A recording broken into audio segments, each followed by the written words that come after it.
Buford Arena as we get ready for the home game number 3 for the Atlanta Havoc as the Austin Wild is here. And we're Sunday afternoon. The only one that got James O'Brien, Walter Johnson on the call for you today is, hey, rainy day, great place to be for a ball game. That's a great day to be inside, to be indoors for a football game today. The Falcons aren't playing, so we got the Atlanta Havoc tonight on a Sunday night. That's it. The norm is on Sunday, all the football is being played is NFL ball. But we have the Atlanta Havoc here tonight. That's exactly it. AAL, first season for the AAL here in Buford, and I guess first season actually as a league, as a couple leagues combined to form this league. And we've got one of the affiliate teams coming in today with the Austin Wild, and both teams getting off to a great start, both undefeated coming into the day. Austin, both of them sitting at 3-0 as Austin had the scrimmage game win as well. So that's kind of where we stand as we get ready to get things rolling here live from Buford Arena. It's going to be a good night for football. I mean, these guys come in, they're pumped, they're ready to play. They're ready to get after it. You know, with this Havoc team having a week off, I think they're ready to get after it right now. And talking with Coach Rez, the big thing with this group, talked about is the offense coming out of this Wild club, but keys to the game, as we've talked about for this one, is going to be basically the Havoc getting off to a quicker start than they did 2 weeks ago. Yeah, they do on offense. They're going to have to get off to a quicker start on offense. Defense is going to come in and play a good game as always. But on offense, they're definitely going to have to turn it up another notch. Well, that's it. You had the extra week off. Didn't play last week. So they kind of got those first 3 in. Now they get a little bit of a regroup moment. And, of course, they started out like a house of fire week 1 with the Florida Tarpons coming in and then go and get a big road win against what potentially could end up being a pretty big rival in the Georgia Doom down there, who had a big win yesterday. We'll look at those scores later on. But that's a team that I think they're expecting some good things out of it. You know, having that week off helps a lot. One, it helps you to get guys healthy, get guys back on the field ready to play. Secondly, it gives you an extra week to prepare, get ready for the next team and your next game. And, you know, if you want to make some changes or you want to do some things differently, that's a good time to make all those additions and subtractions in a lot of cases. Right. You know, take some things away and get ready to play here on Sunday afternoon. And they have added some experience, bringing in John Law, who's got some time in the arena leagues, and also has had some looks in NFL camps as well, as you look live there at the field as we get ready to go. And of course, for those of you not familiar with Arena League football, this is a 50-yard field, half the size, only 8-yard end zones. The boards along the sides are in play, and of course you have only a 10-foot upright, and if you can kick it through that on the opening kickoff, that's an extra point for your team, plus the other team starts out, yeah. You know, there's some keys to the game. We want to make sure that, you know, the Havoc want to make sure they get off to a fast start again. Like I said, they were kind of dragging the last game and kind of playing it slow, and just want to get off to a quicker start tonight and get that offense going, because this team can put up some points pretty quickly. This Havoc team can. And the Wild, for those guys, they just want to make sure that they just come in, pick up where they left off in that last game, and come in and play with good intensity. Because when you're on the road like this, you're going to have a team like the Havoc, a team that can light it up pretty quickly. And you want to come in and have a good game early, because you're going to take some hits, but you don't want to lose any confidence playing against a team like this. Well, that's it. And, you know, the reality is one of the things that's neat about this league is they will let them play in their off-weeks teams from outside the league. That is what this crew out of Austin did last week, and they blew doors, and they're looking to maintain that momentum, and they're going to start off with the ball first here as we get ready to get things going from beautiful Buford Arena.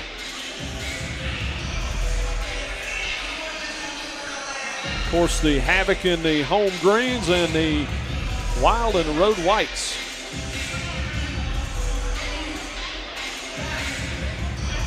As we look to get things going here, got,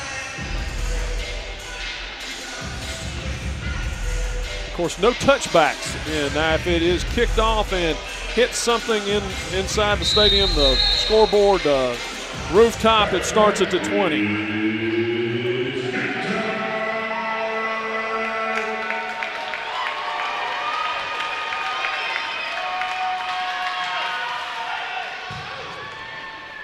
Salmon kicks it off, and once again, as we said, if it hits something. Right on the cue. And he has been an absolute weapon for, you don't talk about, the kicking game necessarily as much, but in Arena League, it is a huge part of the ball game, and he's been an absolute weapon and a difference maker at times for this Havoc squad. Yeah, I mean, with the opportunity to get those unos, and an uno is basically on the kickoff when you're kicking the ball through the uprights, and you're able to score 1 point for your team. Of course, the Austin Wild will come in here. They've offensively, I think they're averaging about 60 points in the ball game, so they look to maintain that. We'll see if that stellar defense by the Havoc can slow them down here as we get ready to get things rolling. And it looks like it will be Darren Ellis at quarterback for the Wild. There's a snap. And a little miscommunication there. Yeah, just overthrow, bad throw. Good route that time by receiver. Just ran basically a 10-yard hitch route.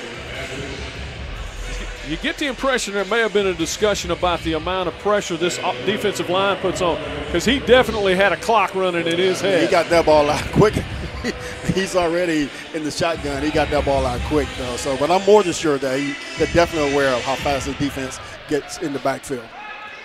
When they've kind of set the tempo in really all 3 games we've seen, especially in the first quarter. Ellis will take the snap. Once again, that one batted down at the line of scrimmage. And right on cue. Here we go, that defensive line, that defensive front get after. They play some good football. I haven't seen many other Arena Football League teams, and as far as their front line, I just don't know if there's a better front line in this league. I just don't know if there is. And that's after already losing maybe their best player, moving up to the highest level of Arena League. Exactly. Which is something that this Havoc squad will see these players be able to do.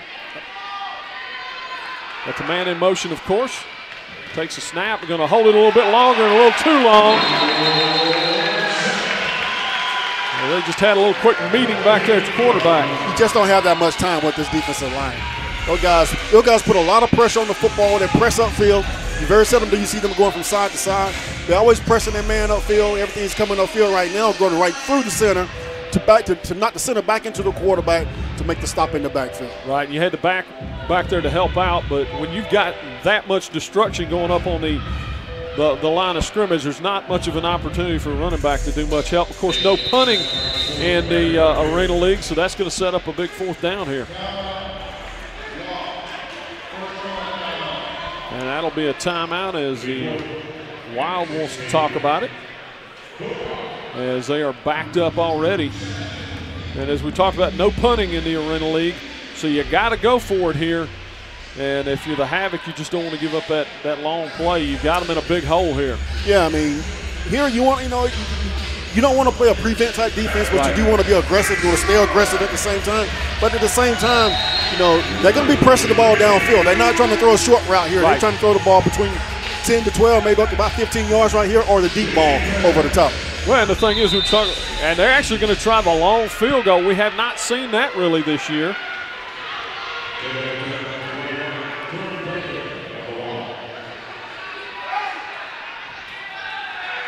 There's a snap and a kick, and it's blocked.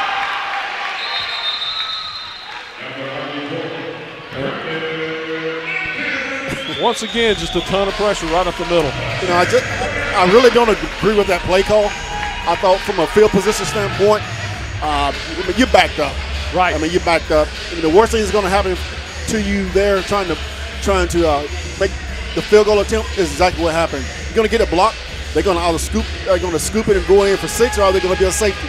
It looked like Zach Hook's getting his hand up there and knocking that one down. Oh, and that's exactly it. And like we talked about, you're only talking about 10-foot wide upright, so that is a heck of an attempt from there. And plus you have a scoreboard right in the middle of the field. Exactly. It obstructs you a little bit. So I just don't agree with that play call. I didn't think he gave his team a chance with that play call. I would tend to agree with you. It does set the Havoc up in excellent field position here. Even if you snap the ball, throw a pass, throw it downfield, let it get intercepted, that's the same as a punt in that situation. And that's something we've seen the Havoc do a couple times when they were backed up. Sling it deep, take your shot. It's been intercepted, and that's like as good as you're going to get in this league.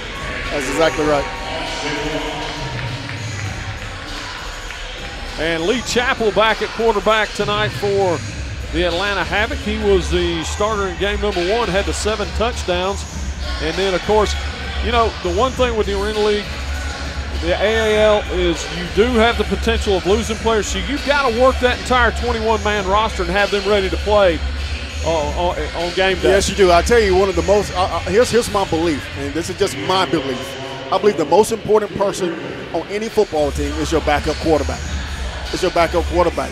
We see pick a level from rec ball through NFL. Right.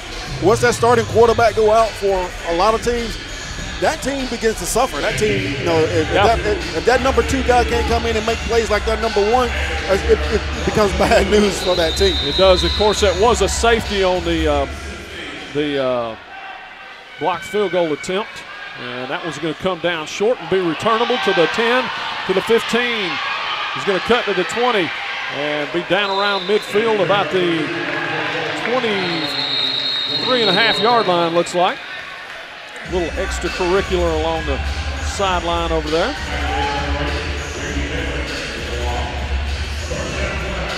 And that's something we've seen a little bit of in these early games is it's very, very physical. These tight confines. You know, you may not have the guys running wide open and the big collisions that you've got at the NFL game. Every bit as physical, though. Yeah, I mean, football is a very physical sport anyway. But again, guys trying to over-intimidate the other guy. When you can't make plays, that's what you have to do a lot of times, try to intimidate them. But at the end of the day, you have to make plays. So the Havoc up 2-0 here early, and Chappell will drop back. Got plenty of time. Got a man wide open in the middle of the field, and he'll score a touchdown. Flag down on the field.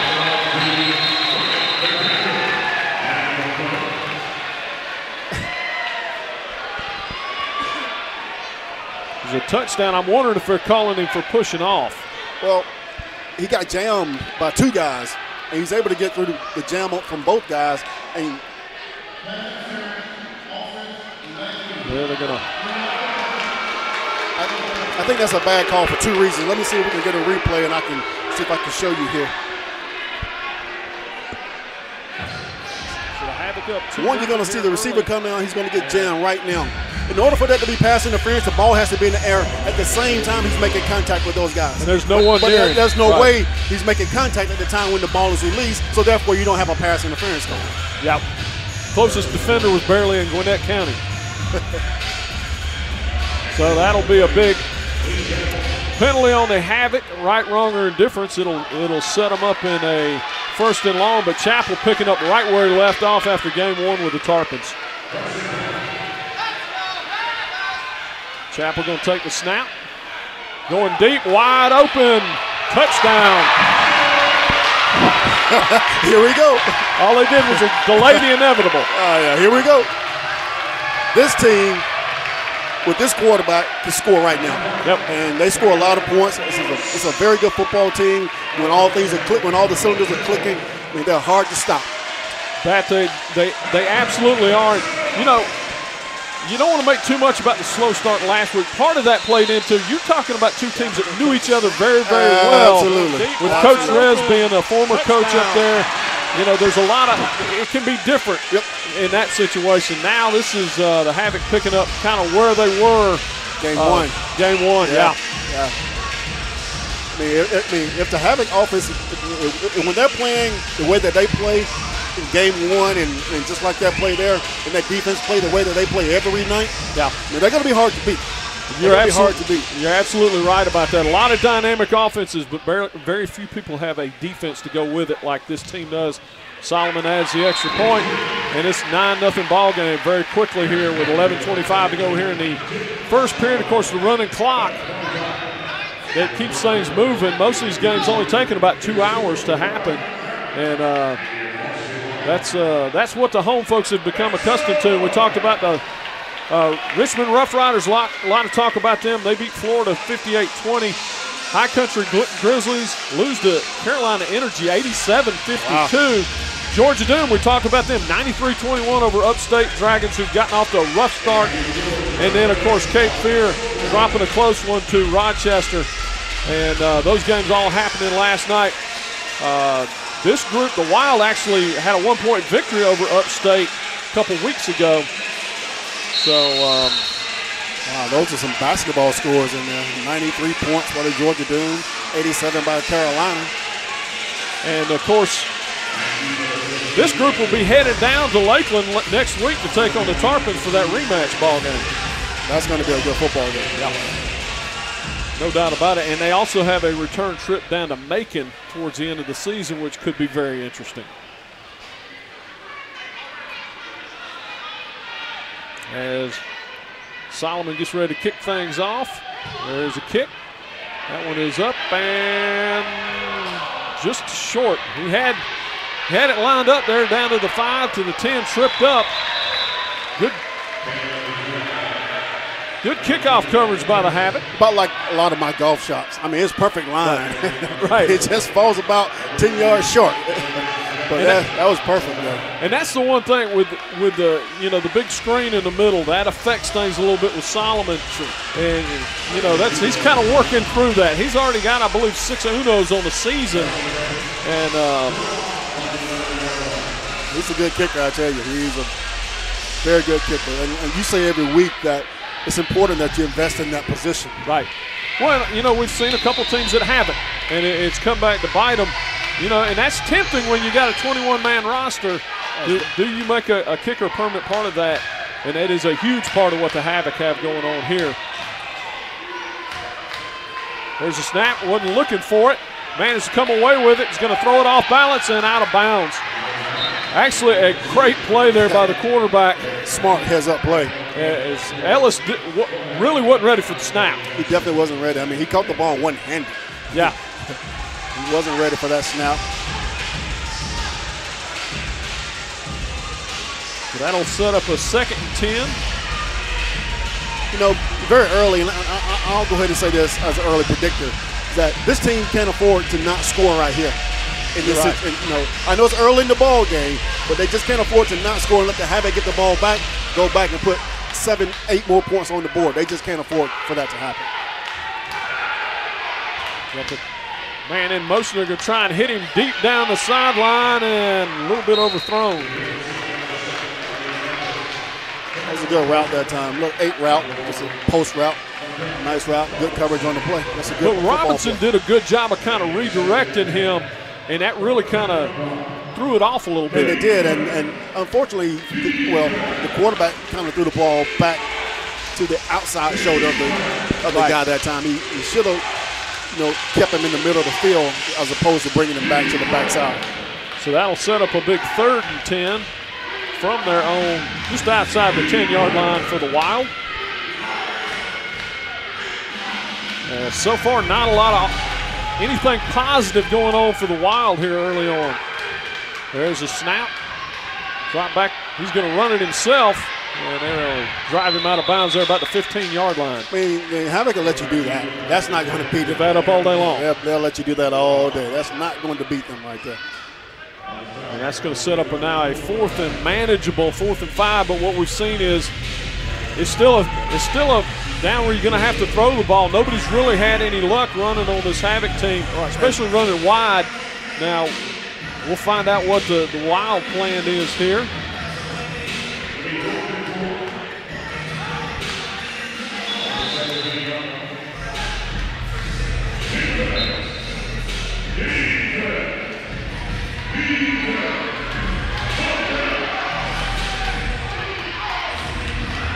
Ellis take the snap. Going to hit a little quick hitter, and they're going to bring him down short of the 1st down. That was a great play that time by the corner. The corner baited the quarterback into making that throw. He took the deep 7-route corner route away from the guy coming in motion. And by the time as he's backing up, he broke to come back up earlier to predict that the quarterback's going to throw the ball to the flat, and which he did. And he was able to make the tackle for a short gain. And LaRoche, once again, great open field tackling. That's another thing we've seen by the linebackers and the defensive backs both for this team do a great job in the open field. Very good football tacklers.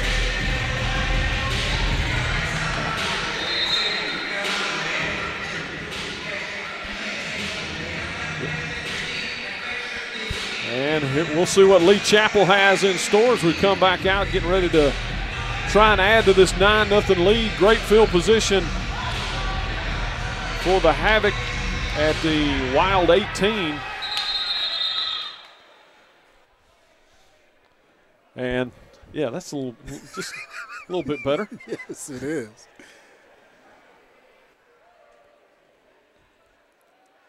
There was a concert going on on the inside of my head with my microphone.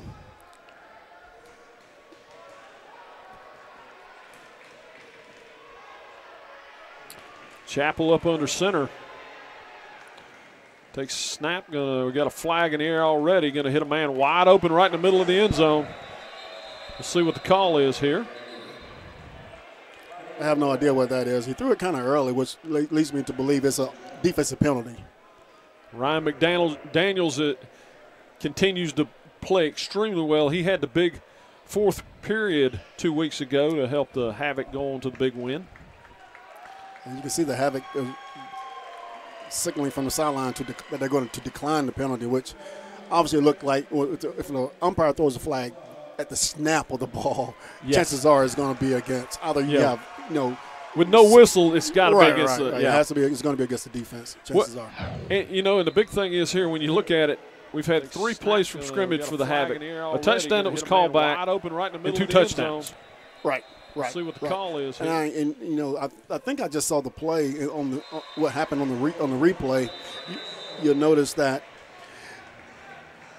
McDaniel, when he's coming in motion, he's coming toward the line of scrimmage. He's pointing at that linebacker. I think they call that the jack linebacker. I'm not sure exactly, but he's probably saying is that he's outside of where he's supposed to be. He should probably be more inside. Gotcha. And that's what the flag was. So 16-0 Havoc. Off to a quick early start. 8:14 to go, and I tell you what, the Wild better find a response right now. No first downs. I'm guessing, maybe 7 yards of offense on 2 possessions? Yeah. I mean, this Austin team, they've only given up an average of 27 points a game. Right. And, they've already given up 16 in the first 10 minutes of this game already, 7 minutes of this game already. So that's a lot of points for this team.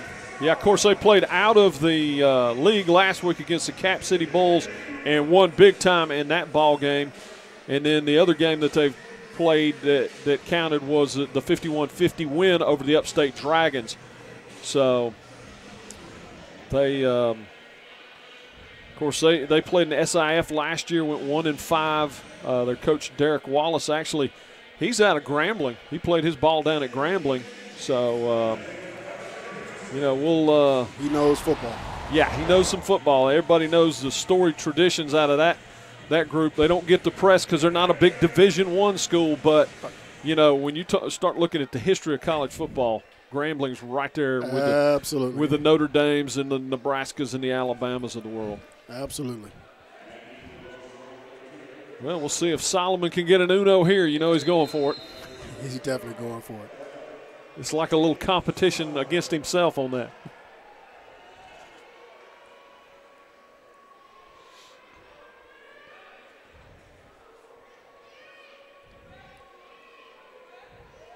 There's the kickoff, and that one's going to sail back off the wall. They'll start at the 20-yard line. So that's where they started on the opening drive, ended up not doing very well with it. We'll find out if they can get things rolling.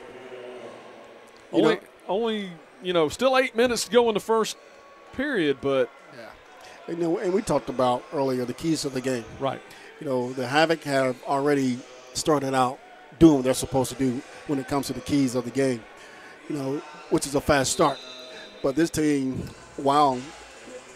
doesn't look like they're picking up where they left off last week so far, offensively that is, or even defensively. Right. At the same time. So Yeah, there has not been a whole lot of positive to point at if you are a fan of the Austin Wild here early on.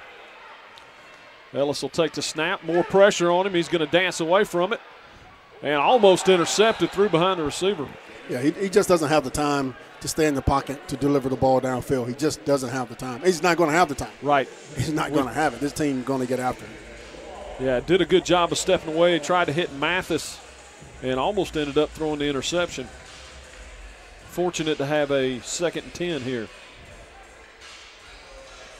Now, the one thing with this 50-yard field, you can really strike from anywhere, so it is a league you can come back in, but this is not a defense that you necessarily can come back against. Now, the DB's close too good. This defensive line is too good up front. They put a lot of pressure on the ball. This is a good, solid defensive football team.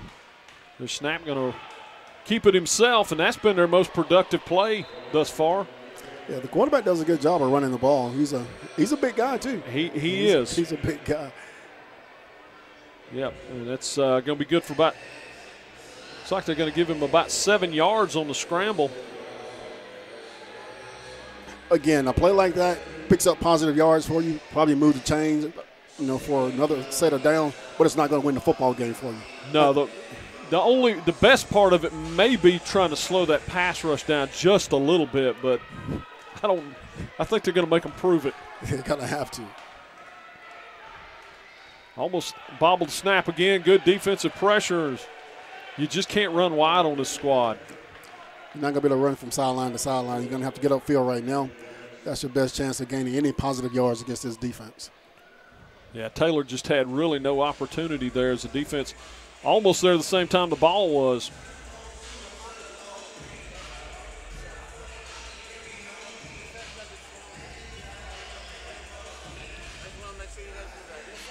And you got to really tip your hat to the folks behind this squad and putting this team together, because this is really impressive. It's very easy to lose sight of. This is an expansion team. This is the first year doing this. Exactly. And, everything is, again, I come from the NFL and I come from, Arena 1, and I can tell you it looks the part. It looks the part. There's a snap. Got a little bit more time this time. Going to try and hit a man and throws a bad interception. Slipped down and fumbled. Well, I wonder if he's going to have. It's going to be an interesting call there. Oh, it's going to give him a first down. And so it was, and he was able to intercept the ball. Obviously, he made a football move. Right. And turned it over.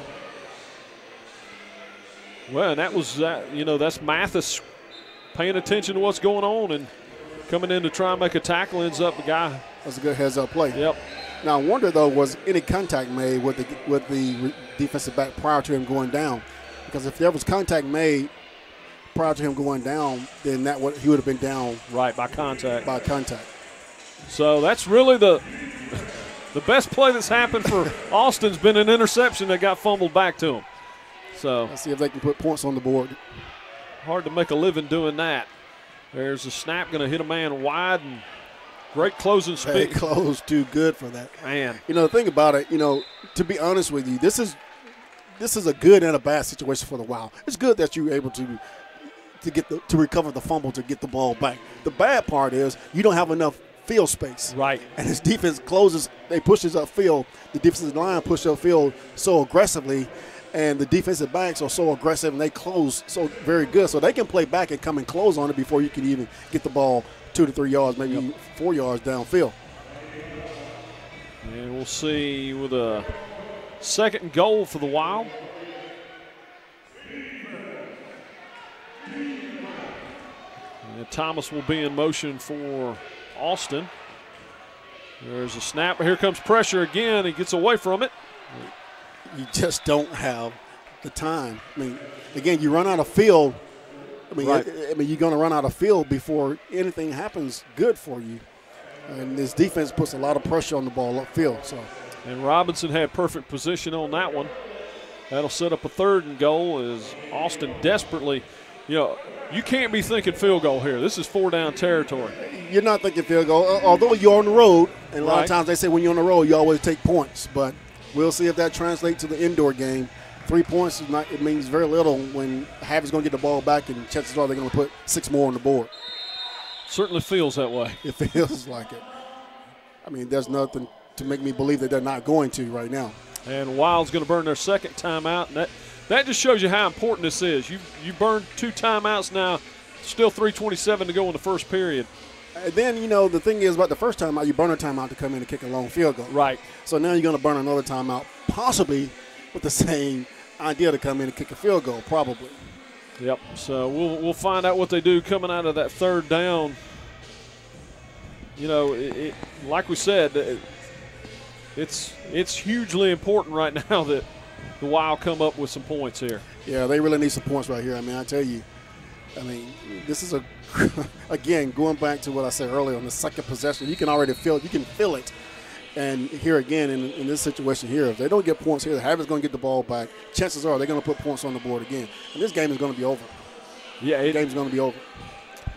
And we'll see. Chappell not – boy, he came in and picked up right where he left off after game 1, and that really puts a lot of pressure on the Wild coming in here as we look to get things set.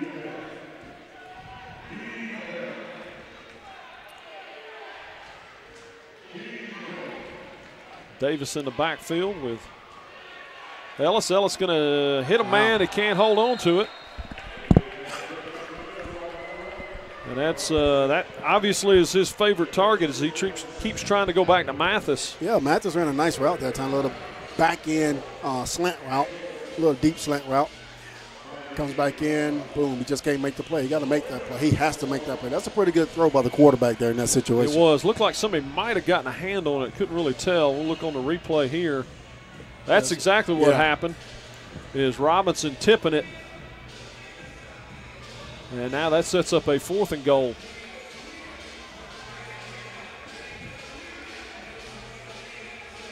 I'm kind of wondering if whoever picked these uniforms out for the Wild might not be an Oklahoma State fan. They look very much like the old Oklahoma State uniforms.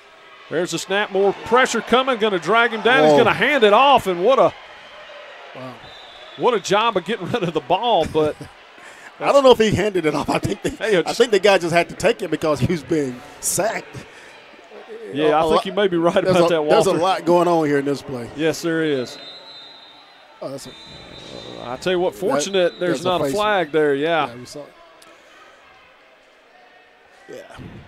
But a nice play by the running back there for the Wild to be paying attention, but that's just going to set up a first and deep in their own territory. Yeah, I honestly think in that situation you kick the field goal.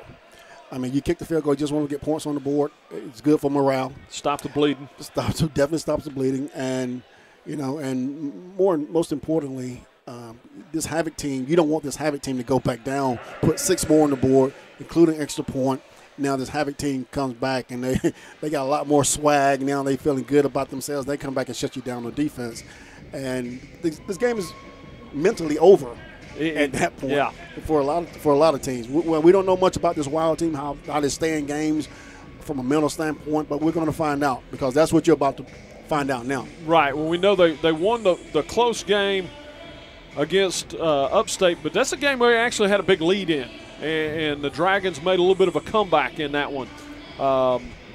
And then, of course, they had the very lopsided victory last week. So this is a different position for them to be in, being down.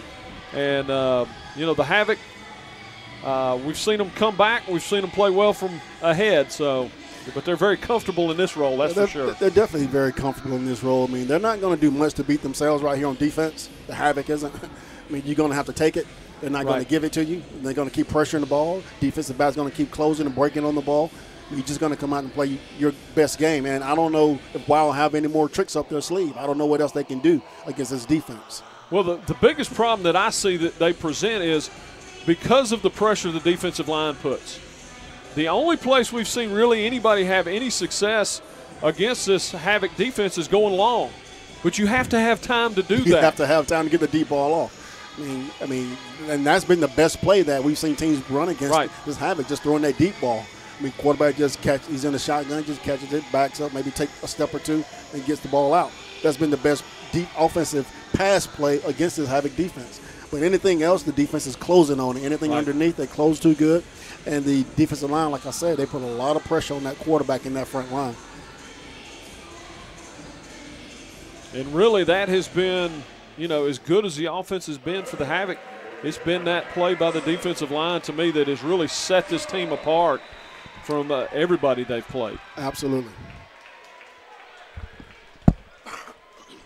Of course, we were talking about a team founded here in 2017. I think they played a couple games last year, getting things rolling. 2018, their inaugural season. Tim Veens, the NASCAR driver, is the owner of this group. And, of course, the home games play right here in Buford, Georgia at the Buford Arena.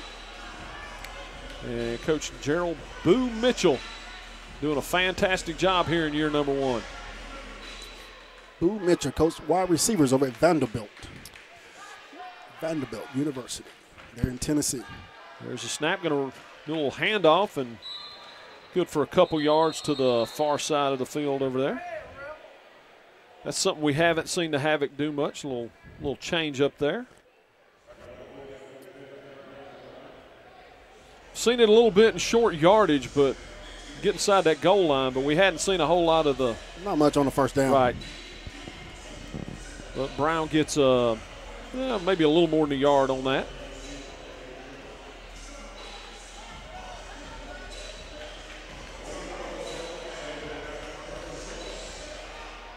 Well, that is the first offensive play that hadn't gone into the end zone of the opponent. And here's Chappell with all kinds of time. Hit a man along the sideline. They're going to drag him down after a 10-yard gain and a first down and another fumble. We got a flag. What's going to be the ruling here? That's probably going to go against the Havoc right here, but it should still be a first down because the penalty came. Well, I don't know. The penalty comes after the first down was made. Let's see what happens here. Right here. Boom. He's reaching. I think they're going to say he's down there. You're going to have the penalty guy come block him in the back. I don't know if that's going to be on a sportsmanlike probably. And that's really been the only thing that's slowed the Havoc down is a couple penalties here. Right. Just like the game before. I mean, they killed themselves one night in penalties. Mm-hmm. Yeah, exactly. A personal foul there. But the most important thing is he was down before the ball came out, so they do retain possession.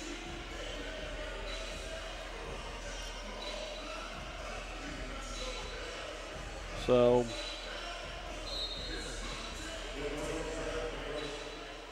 down to 1:03 to go here in the first period as the clock continues to tick down. Chappell will take the snap.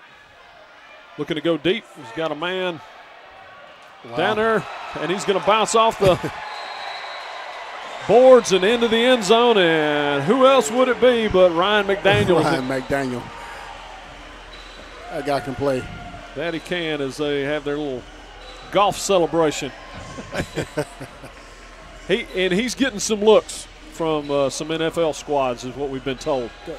So he deserves the opportunity to go to a camp at least. He's a good ball player. That he is. He does a good job. And, the thing is, because of these tight confines, it shows a receiver's ability to get open. If you can get open in this, traffic environment, you can get open in an NFL field as well. There's a lot of more space in the NFL game. There's snap, kick is up and good. Just like that, 22-0, and we've got 46 seconds to go in the first period. Well, like I said, you just can't let this team stop you on defense. Get the ball back, march down the field, do whatever they want to do. Right. And put points on the board. Almost can score anytime they want to, it seems like. We're going to run it first. Let's see what happens. It's almost like, let's run a little clock. Yeah. We just want to see what happens. We'll let you run it. I'll give you some carries so you keep you happy until next week. And then we're just going to see what happens. Of course, we're going to put 6 on the board. And it's that deep ball. Yeah, it is. Well, and it comes back. He's got all kinds of time back there. That offensive line, and we'll have to talk about them when they come back out. But the job they do of protecting Chappell. I tell you, they do an outstanding job on that offensive line as well, man. Both sets of line, offensive line and defensive line. Those guys are some good football players. They play hard. They don't take a play off. It looks like, and it looks like they get after pretty good. Well, you know, what they're facing in the defensive line in practice is going to make an offensive line pretty good. That makes you better. It does. It definitely makes you better. There's a kickoff, and that one's going to go off the wall, and they'll start at the 20-yard line again. You know, when I was in high school, I played over at Central Carroll. We won several state championships consecutive years.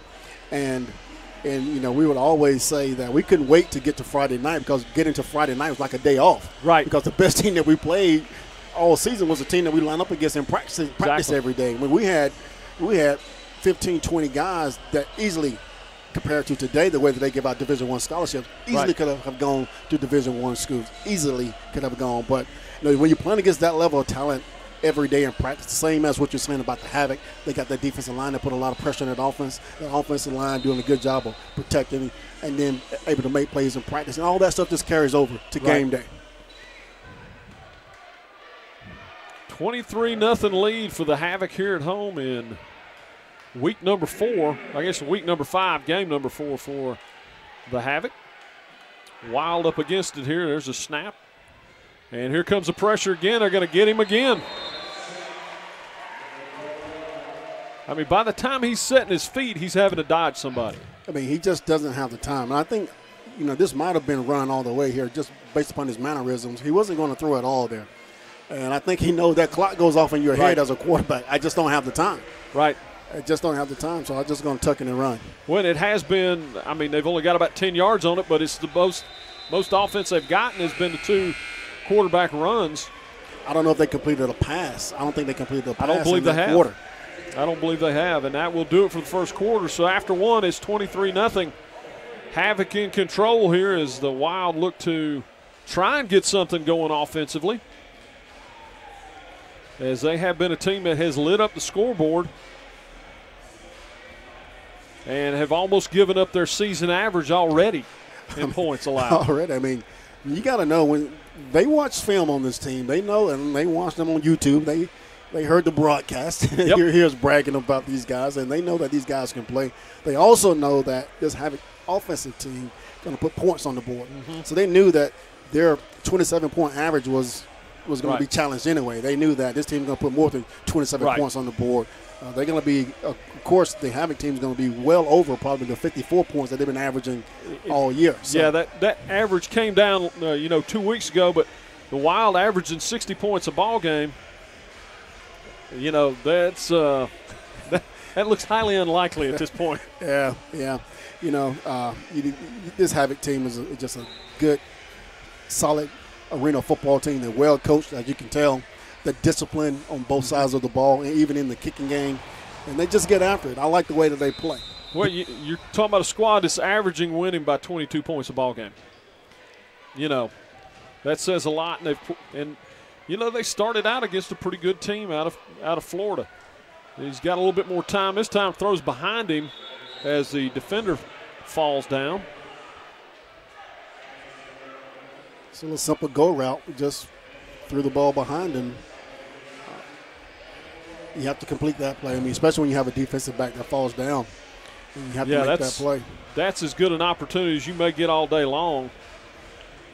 And actually looks like they have changed quarterbacks. That was actually DeAndre Price in there at quarterback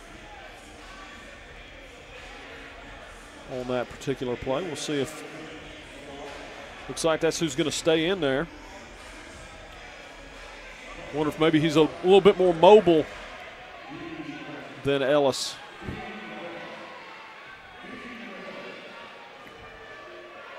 He needs to tuck that jersey in, I guess. Yeah. You give that defensive line something to grab on a hold to. And Price just never set his feet on that one, threw it right into the ground.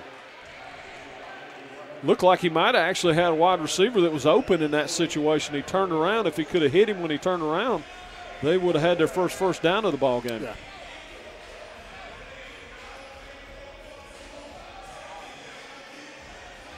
So that's going to bring up yet another third down. And what you want to guard against here if you're the Havoc, you just don't want to get complacent right here. You just don't want to start goofing off and, stay in the game mentally, stay in the game physically, and keep putting pressure on that quarterback. And that can be a big challenge in a game like this when you get that early lead. We kind of saw that happen against the Doom. Exactly. Yeah, a little bit of a lull in that second period. There's a snap. Here comes the pressure again. He's going to try and step out of it, but can't do it. It's too good. They're too good. Yep, as the new man, John Law, showing his speed and closing ability as he comes in there and drags the quarterback down. John Law.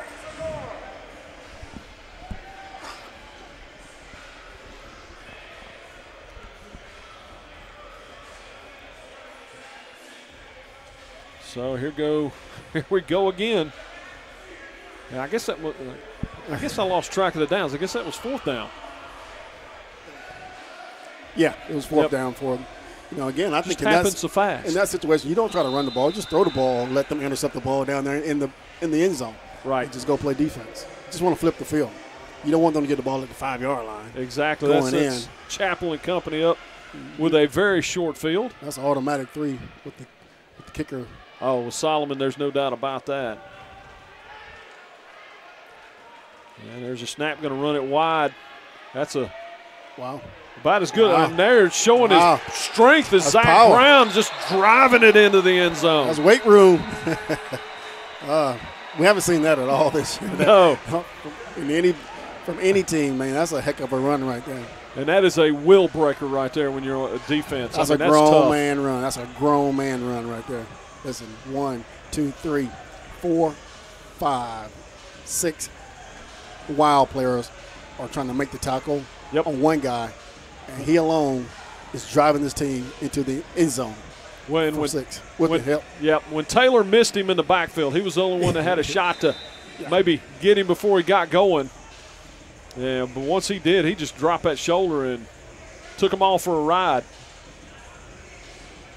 Solomon comes on to make it a 30-0 ball game. Snap and the kick is up, and it's true. And the Wild in all kinds of trouble now. This is almost more of a how ugly is it going to get? Yeah, I mean, there's just nothing that the Wild can do. I mean, I knew from, and we knew from the second possession what this game was going to be like. I mean, you can see it, you can feel it. You know, well, there seems to be, and keep in mind, this is an expansion club. They're not a full-fledged member yet. The plan is that they would be next year.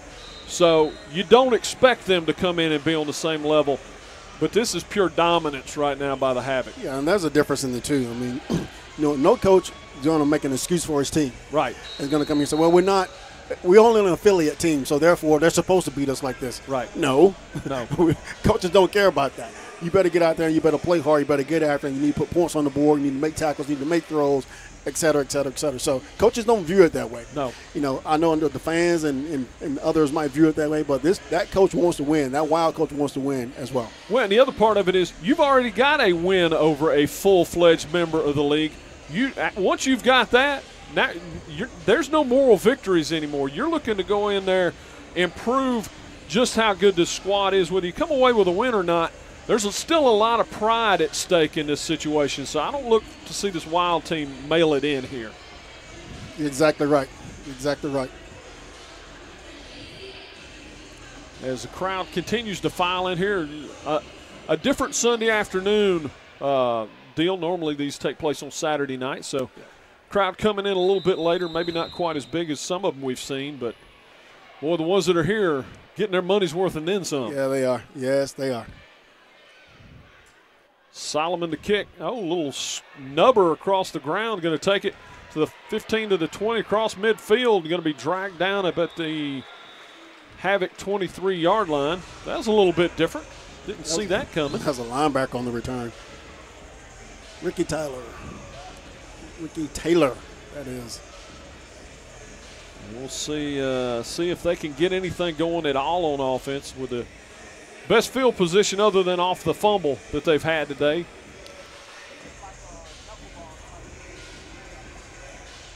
I guess, that's one of the things, too, though, in this situation. Coaches may be looking at some different things. You may try a couple things that we haven't seen yet this year. Like that squib kick. That's the first one of those we've seen. Right. And I was thinking about personnel. You might see some guys go in, play some different positions and things like that in this type of situation on offense and defense. And already some changes for the Wild. At quarterback there, he's running for his life again, going to throw an interception. And he just slid down there and ate that up. And right now, if it's like when the best thing that's happened to you all day long has been an interception that got fumbled back to you, it's been a long day. Yeah, and even when you make a bad throw, right? I mean, how many bad throws get intercepted? You know, exactly. I mean, that's a bad throw, first of all, but even the bad throws get intercepted here by this Havoc team. Just a very athletic play on the back end. That is not an easy catch to make. Wow. It's a good play. Very good play. Yep, Mr. Lewis. That's a couple of them he's had already today. Second interception on the day for the Havoc. This time they didn't give it back to him. Chappell still in at quarterback. He's going to take the snap. They'll throw wide over here, and they're going to tackle him immediately.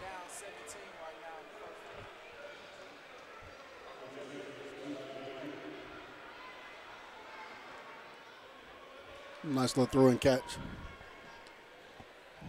These receivers run some good routes. I mean, they do. There's not a lot of wasted motion.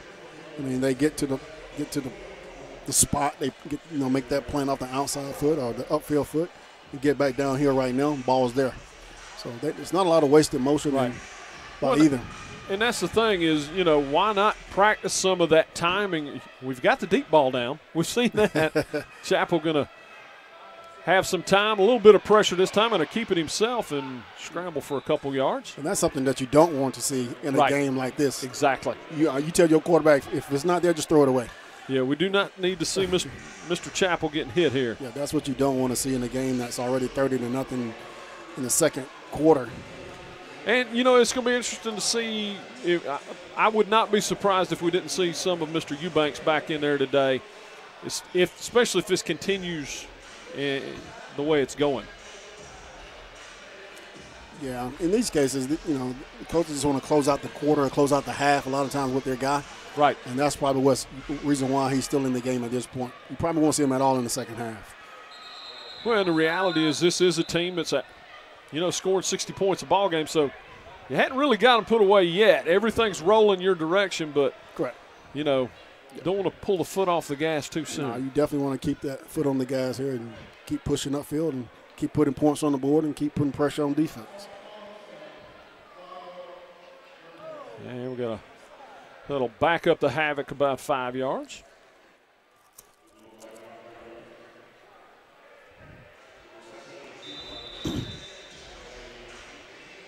And that may be the only complaint the Havoc coaching staff has. That's the third penalty today.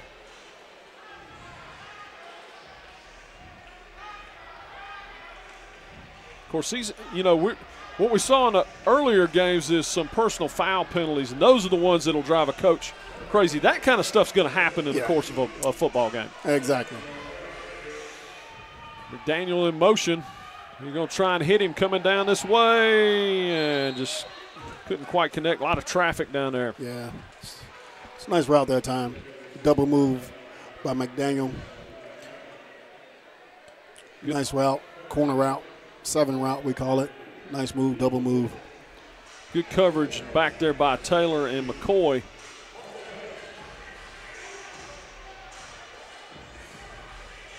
As for once, you didn't have a green jersey just running free. But, as good as Chappell's been, he's had some wide open folks to hit. Well, the thing is, earlier they were trying to play them man-to-man, and once you get beyond that first level, there's nobody back there. There's no safety guy for you. McDaniel's in motion again. And hit a man coming across the middle, threw a little bit behind him. He's trying to hit Jupiter. I think that was 4th down as well.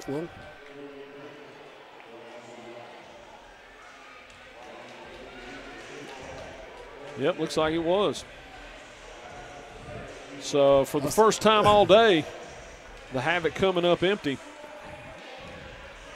I mean, I contributed a lot of that to the Havoc themselves.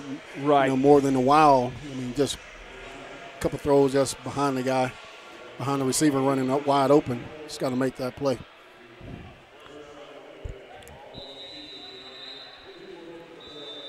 So that will set the Wild up with an opportunity to try and cut into this 30-0 lead with 8:30 to go here in the second period. As the folks from Austin, Texas need to get it going here. And they have, looks like we got another timeout on the field as the Wild have used their last one, I'm guessing, what it looks like. I think that's a, I saw the white hat go like it's more like a TV timeout. Gotcha. So I think that's a game control timeout. Yeah, may have some festivities going on that we cannot see this far end zone down here.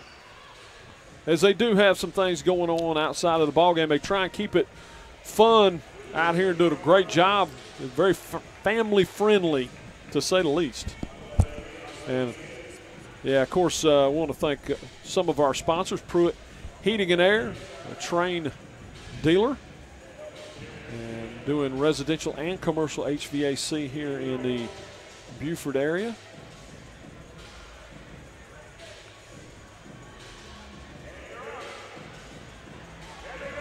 Yes, it looks like we have a little bit of a race between a couple youngsters down there. So you were correct. It was. I just saw the 0 up there under their timeouts, and I thought maybe they had taken another one. Yeah, just a game control timeout. It would be a TV timeout normally. But that gives us an opportunity to kind of talk about this Havoc squad. First year playing, right now well on their way to a 4-0 record. One of the teams that everybody thinks the Havoc may have to beat to get that 1 seed would be the Richmond Rough Riders, a team they do not play. Wow. And we've talked about the tiebreaker in that situation is points scored. So you're gonna continue to rack up the points. Now that's points scored against common opponents, but the majority of these are common opponents. So, you know, don't look to see the Havoc take the foot off the gas too soon. Yeah, and that's a great point, is that, you know, they do. I mean, a lot of times you come to these games, you would think that they need to let up on them, and why they're still trying to score, why they're still throwing the ball for that reason, because when it comes to common opponents, they have to have outscored their opponent. There's a snap, going to try and a little timing route turned, and I think we're going to have another interception. Calling that incomplete. That's kind of a interesting call. He called incomplete. Both guys had the hand on the ball. I think they were down. Once you have possession of the ball and knee goes to the ground, you're down at that point. Right. Interesting. Well, it'll be, you know, I don't know. If we maybe we have a replay, we'll get a chance to look at it. Maybe the ball came out and we just couldn't see it from our angle, but that will give the Wild a 2nd and 10 here.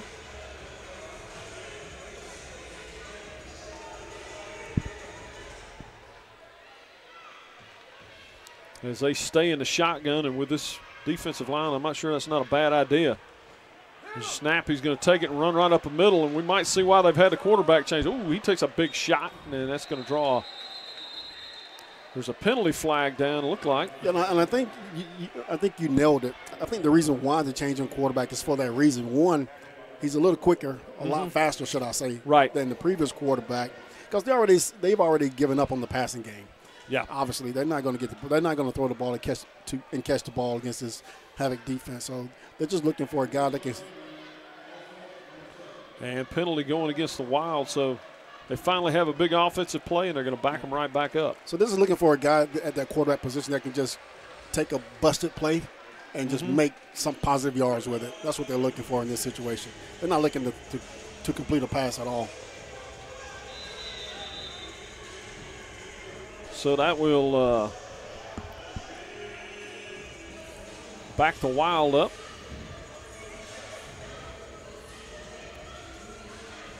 That was by far their best offensive play of the game as Price tucked it and ran. Bad snap. He's going to come up with it, but it'd be dragged down as Big Hammond just reaches over there and yanks him down. with that mitt. Yeah, it was like a grizzly bear reached out and grabbed him. That's a grown man right there. Yes. That's a grown man.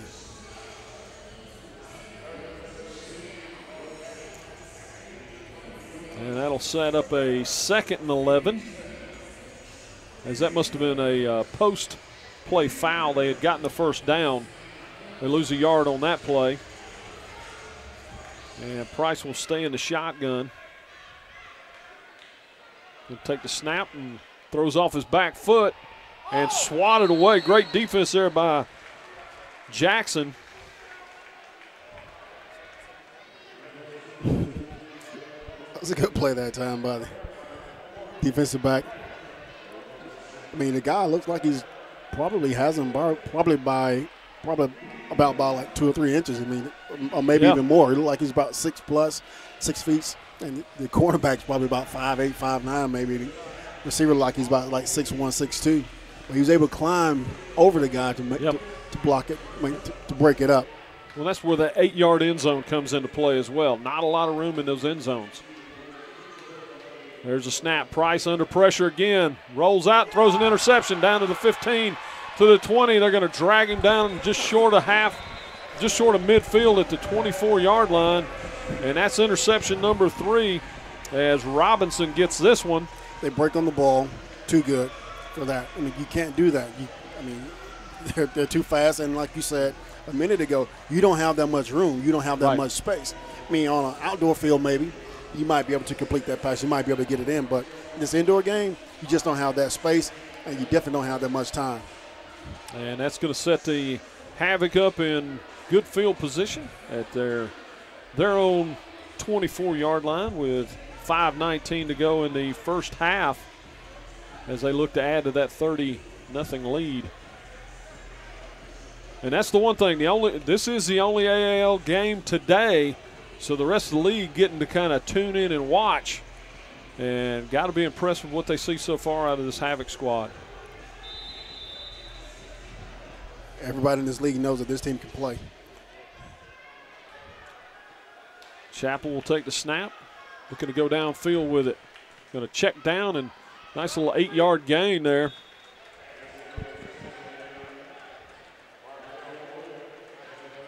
Nice little throw and catch. Little deep hitch route, about 8 yards. Well, and that's one of the things, too, with this condensed field. Walter, you can speak to this. The ability to read a defense becomes even more magnified. Yeah, and it happens a lot quicker. That's for you as well. I mean, on the football field, on the outdoor field, you have enough space, you have enough time to see it. But here, the game speeds up a lot for you, so you got to be able to see it now and make the adjustment. Chappell throws cross, going to hit a man in traffic down there, going to have a flag. And that penalty is going to be in the end zone, so the ball is going to come up to about the 2. Trying to catch McDaniels as he cut across the end zone line there. And we'll see who they call the foul on.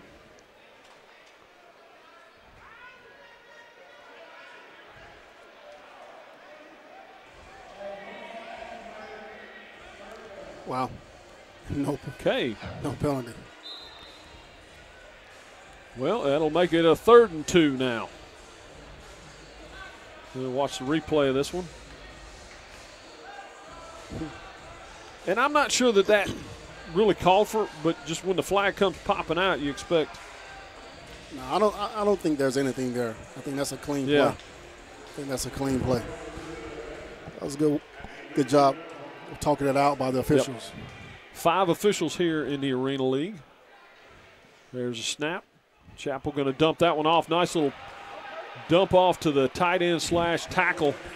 Like a little Y quick or Y screen, which is a tight end screen. Mm-hmm. Run everybody downfield, open up the middle, tight end / tackle in this sense, gets to the middle of the field. A little dump pass. Yeah, a little big old Zach Hooks rumbling and stumbling down the field. That was a good call.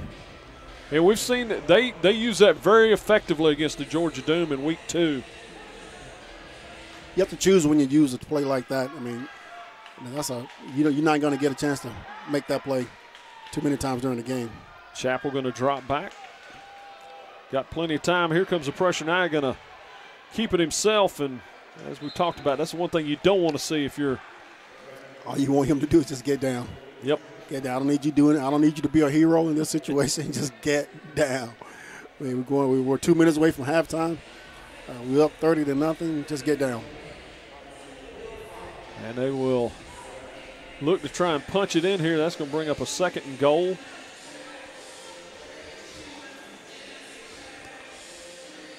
As he has a quick conversation with Coach Rez. Of course, they allow one coach on the field here in the Arena League.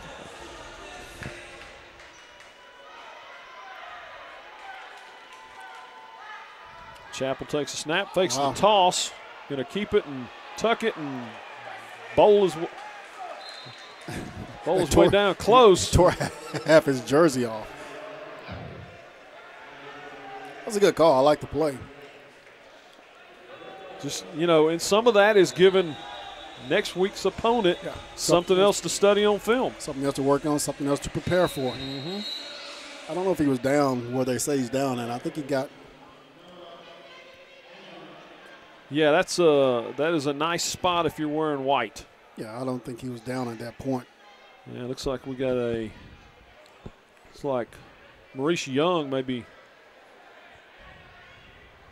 shaking up there, looking, kind of holding his, not really his knee. It almost looks like a quad or something, like maybe a cramp.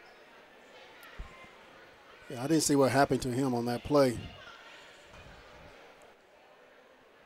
Definitely a little discomfort. Yeah. That kind of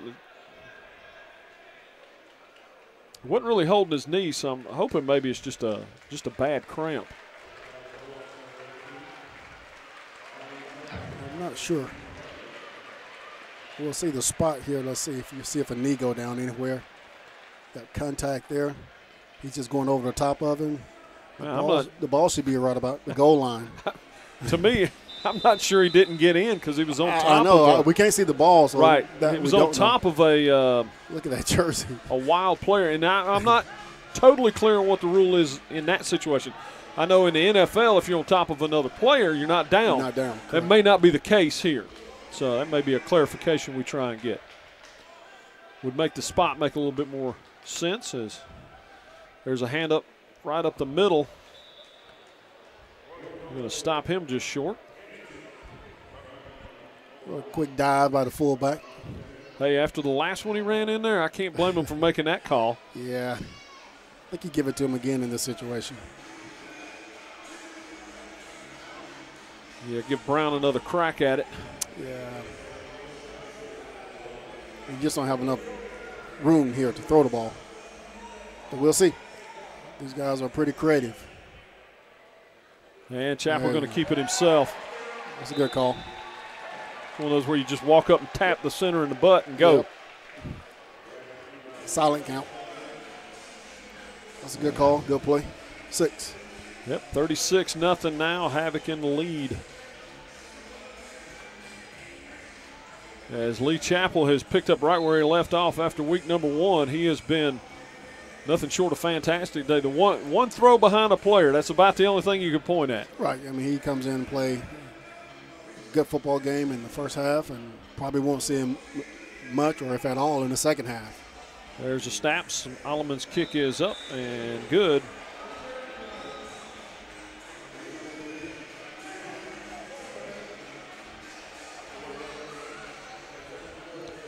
And it's 37-0.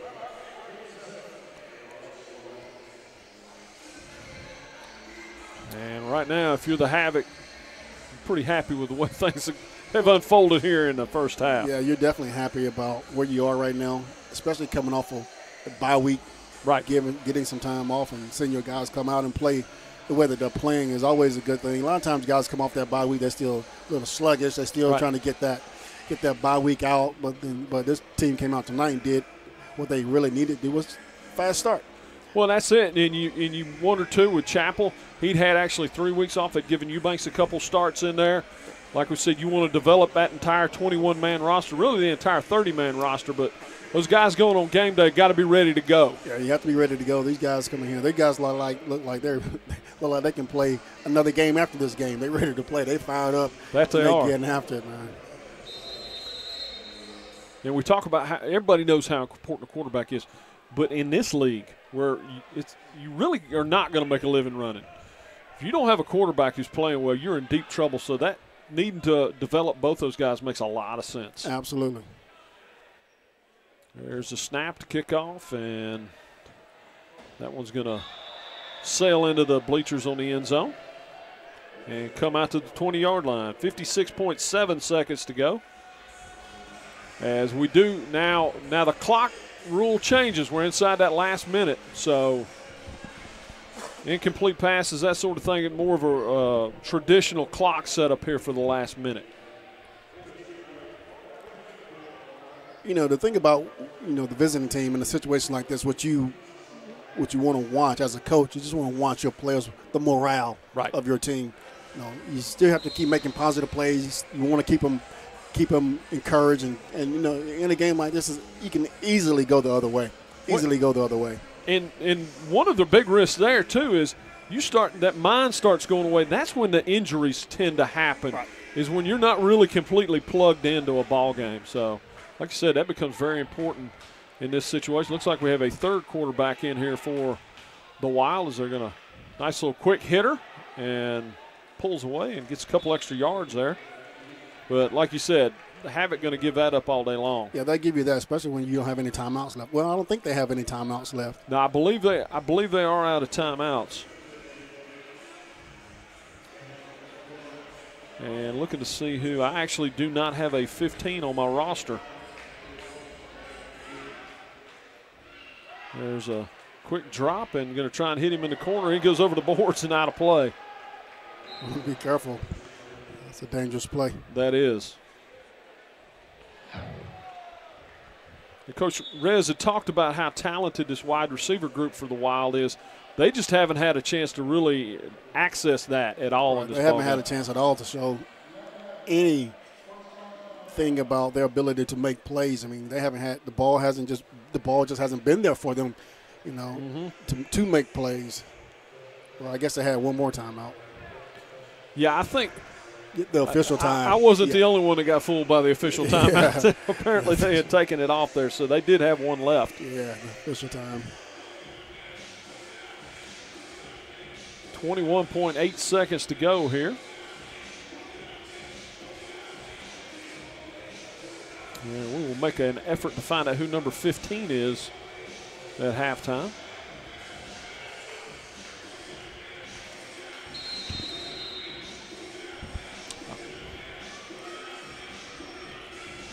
Okay, we've got a couple down there on the bottom. We didn't. So.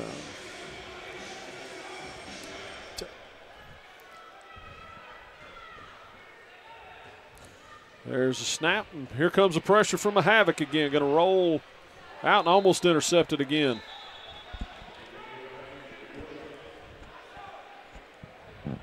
Now he'll catch a little static from his teammates on that one. Yeah. This team experienced a tragic loss recently. The Wild, that is. And well, it was actually a young man from the I'm trying to remember the flight. Yeah. Yes. And we'll talk about that here in just a moment as we wind the quarter down.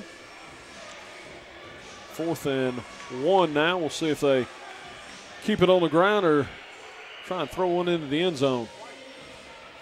Well, quick hitter. That's a nice little play, but once again, we're talking about the Havoc more than happy to give that up. Of course, in that situation, if you're the Wild, you don't have a lot of first downs showing the first half here. Yeah, I mean the Havoc called timeout there. 9 seconds left to go. I don't think the coach wanted him to do that.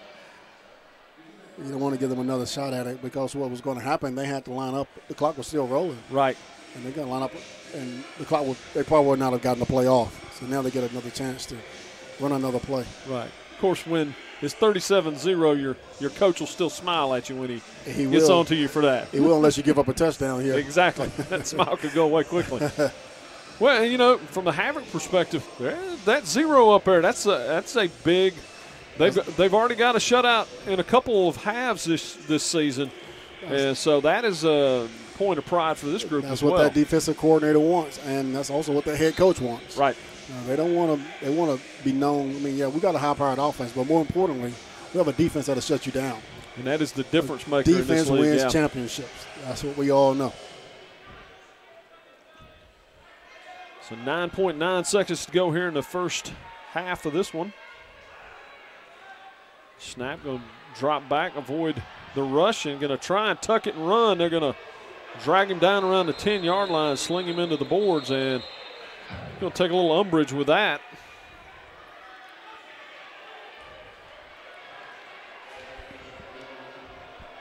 Probably going to be an offensive penalty here. Yep, there was a flag. I think we may have a holding in the backfield. We're going to take that whole thing away.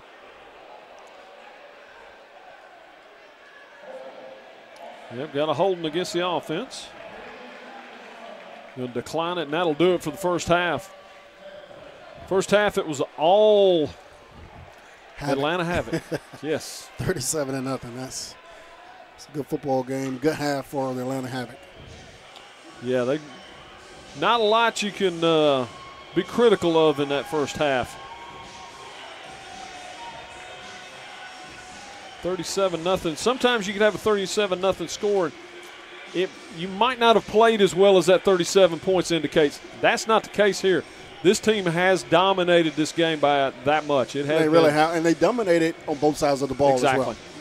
And that's been a huge part of it, is that the dominance of that defense continues to be the story for this Havoc squad. And we were talking about it. John Williams III, playing for the Jersey Flight, was killed in a car accident after their game on the 18th. So we want to send our thoughts and prayers and condolences out to their family, and we will take a break, and we'll be back for the second half here in a little bit.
And next we have first grade, Goodwood Elementary School teacher. First grade, please keep a little round of applause. Thank you to all of you, of our children, here in Gwinnett County. Let's give them a big round of applause.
And welcome back to Buford Arena as we're getting ready for the second half. We'll take a quick look at those first half highlights. It was pretty much all Havoc. All Havoc.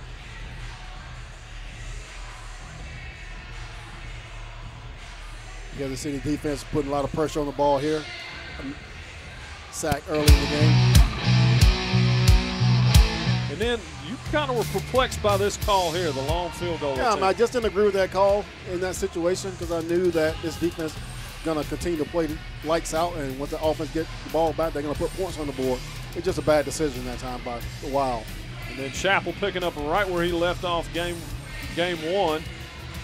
With nice throw and catch. Nice throw and catch with a deep ball.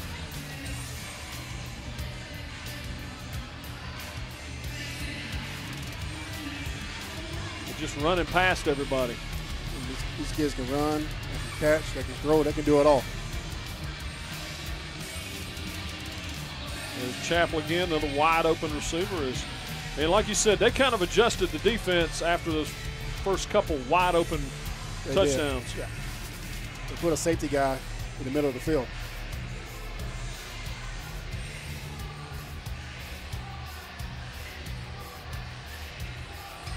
And going deep again. And that's where we talk about the boards along the side are in fair territory.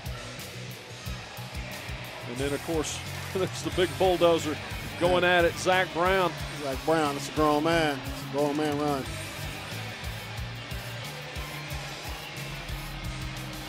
And then the great diving interception there as they just continue to show off that athleticism in that defensive backfield. That was a good play that time by the defensive back, and again, that's a bad throw. He just made a heck of a play on it.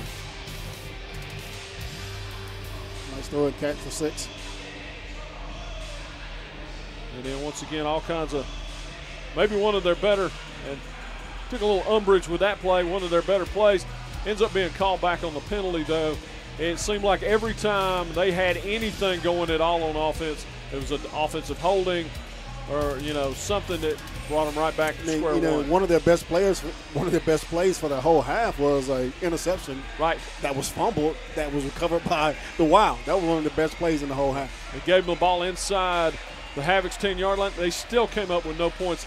And I don't think you can really talk enough about this Havoc defense and what they've done here early on in this, an expansion year. But, you had a shutout in the second half of week 1.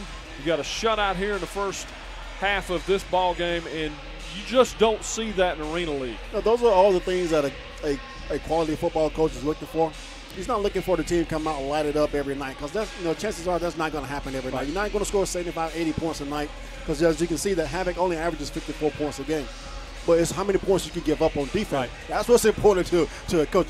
If I don't score any points and you don't score any points, then neither one of us win. Right. But if I score 50 and you score 51, then you win. So coaches are always excited about how well their defense is playing. And they really want the offense to play as well, but more importantly, that defense wants to play lights out. Well, we saw it last week, or 2 weeks ago, when the triangle was here. The offense could not get it clicking until the fourth period, but once they did, they lit the scoreboard up. The bottom line is the defense was good enough to keep that ball game tight until the offense got on track. And that's a very good point. That's my point exactly. That defense would play good enough to keep the game close until the offense got themselves together, regrouped, and came back after halftime, made some adjustments, and made plays, put points on the board. That's what good coaches do. They make adjustments throughout the game, and that's what good teams do. They respond to those adjustments, and they execute everything that the coach wanted them to do. And we have talked about, of course, the Wild is one of the affiliate teams. They're not a full-fledged member this year. Plan is they will be next year. 12 members in the league this year, full-fledged. 4 of those will go on to the playoffs, and we've talked about the tiebreakers being all important with points scored. So don't think the Havoc's just going to come in and roll into a shell and settle for a 30-0 or 37-0 victory. They've still got some work to do in front of them. And this Havoc team, one thing about it, this team is they get excited about scoring points. They do. So they're not out here looking to just lay down and just we got the game is over, it's done. And the game has been over, very honestly, it has. But you still have to continue playing. Right. Because this team can come back. Probably not, but they can come back. But you just have to keep playing as a Havoc, keep doing what you're doing on defense, keep making plays on offense. Right. Well, and to add to that, you're talking about a team that's averaging 60 points a ball game. You shut them out in the first half. Can't go to sleep now because they, Coach talked about how talented this group of receivers are, and we saw 3 different quarterbacks in the first half for this squad. They finished up with Travis Martin and had a little bit of rhythm going into halftime, but that may have had more to do with the time left on the clock. Yeah, Travis Martin looked good throwing the ball out of the pocket, but here's the thing. All night, this Havoc defensive front has put a lot of pressure on that quarterback. So I don't know how long he's going to be able to just sit in that pocket and make throws. He doesn't seem to be like he's going to be one of those more mobile quarterbacks. And he's going to catch that on the run down to the 20, 25, cuts back across and down to the 21-yard line of the Wild. And we don't see that often where you catch it on the fly like that. It was a good return. It was, and you see it right there. Showing some good moves there in the middle of the field.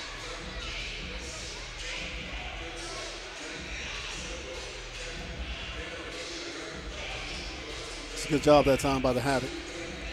Nice return, nice blocking. And you're right. I mean, with this indoor game, you don't see, a return of 10, 15 yards is a big return in this league. And especially on the fly like that. Normally, it's going to bounce off the back, off the net or, Exactly. And we do have a new quarterback in for the Havoc. You're going to hit a man in the corner of the end zone for a touchdown. And the cast may have changed, but the song remains the same. That was a nice throw and catch. Great job that time by the receiver that time with a little hitch and go. Hitch and go, come out about 3 or 4 steps, maybe 4 or 5 steps. Turn like you're going to receive the ball right there. Twirl, run the vertical route, pick up the 6.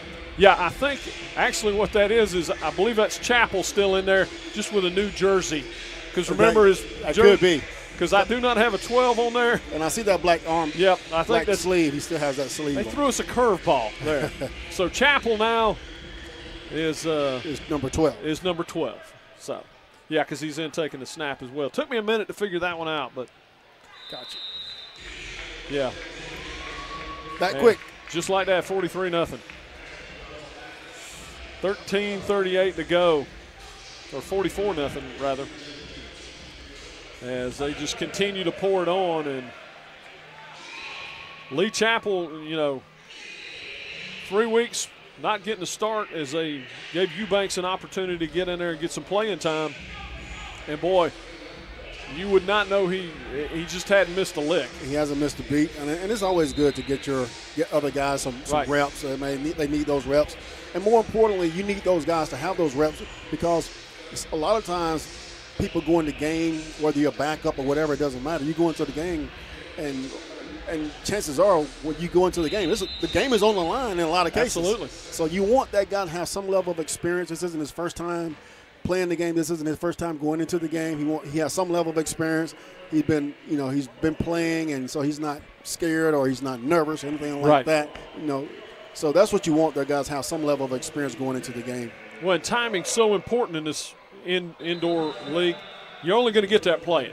Right, and again, we you can practice all week and you can practice against your guys, but there's nothing like game experience that gives you that real timing, gives you that you get that rush coming from that defensive line as a quarterback.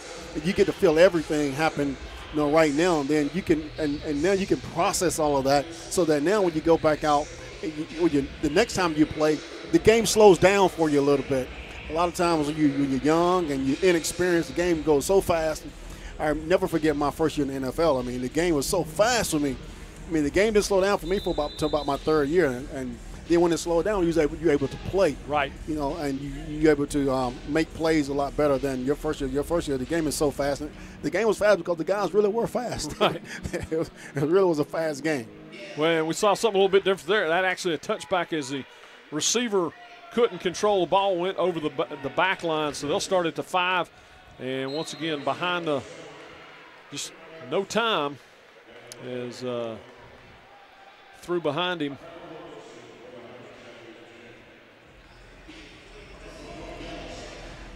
Like they have a change at the quarterback position again. The left-hander can barely see his number here. Yeah, this will be their fourth running back. Is that Ricky Taylor in there? It looks like it's number 8. He's going to scramble away. Hits a man down at 15 for a first down. Pulls away from somebody. They're going to drag him down around the 17-yard line. That's their first completion, which is a big completion at that. Yeah, that looks like they have gone to Ricky Taylor, the linebacker, now in at quarterback for the Wild. So that's their fourth quarterback of the ball game. I think that number 8 plays offense. There's a number 8 on defense as well. Okay. I saw him earlier. So right now we don't know who this guy is. Actually, it's number 2 from.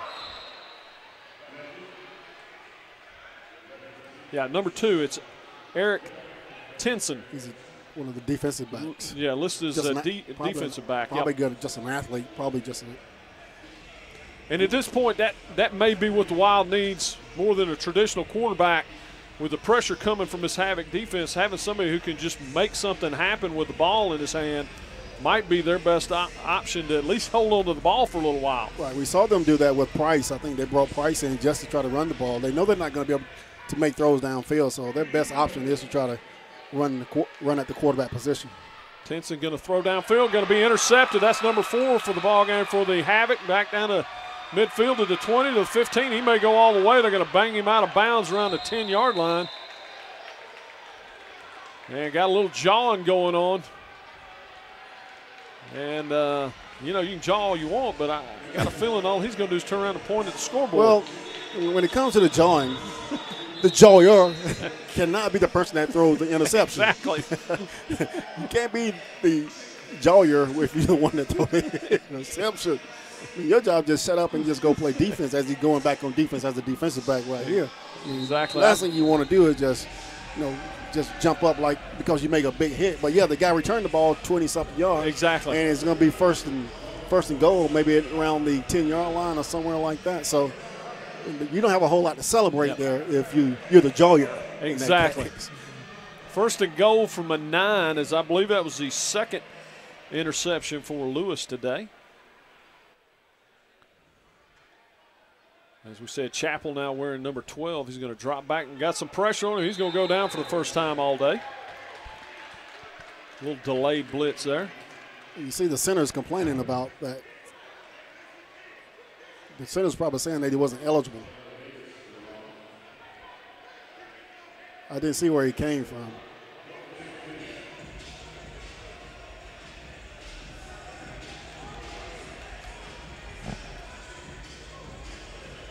$44-0. Havoc been in control of this one for a long, long time. Looking to add to that total here as they have a first and goal now from the 15-yard line after the sack.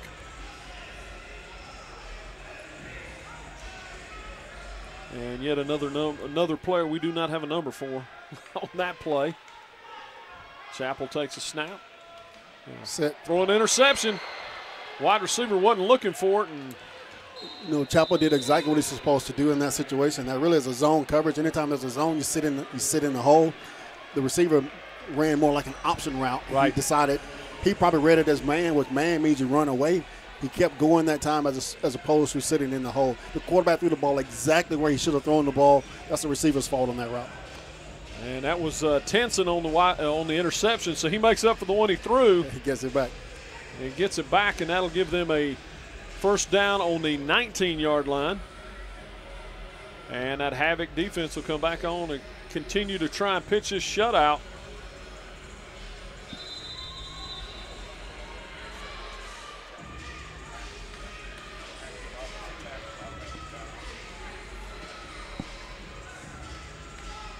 And of course, the newest addition to this Havoc roster, John Laws, had a pretty good ball game. We've called his name only one time, but he's been very active out there.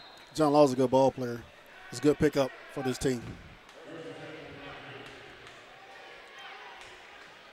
There's a snap. Tenson going to drop back. He's going to keep it himself and going to get dragged down about the 23-yard line. There's just nowhere to go with the ball.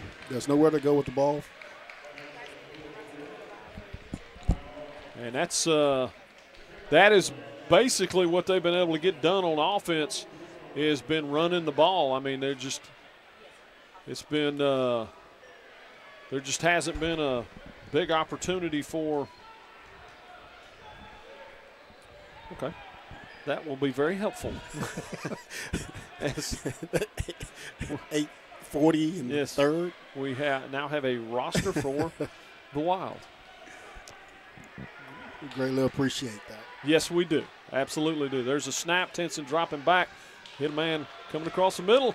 And he may not be listed as a quarterback, but he's got a little rhythm going back there. He's done a pretty good job for him right now. But I will tell you one thing, though. I mean, I think the Havoc's going to pick up on it pretty quick. Wherever his head goes, that's where the ball goes. Right.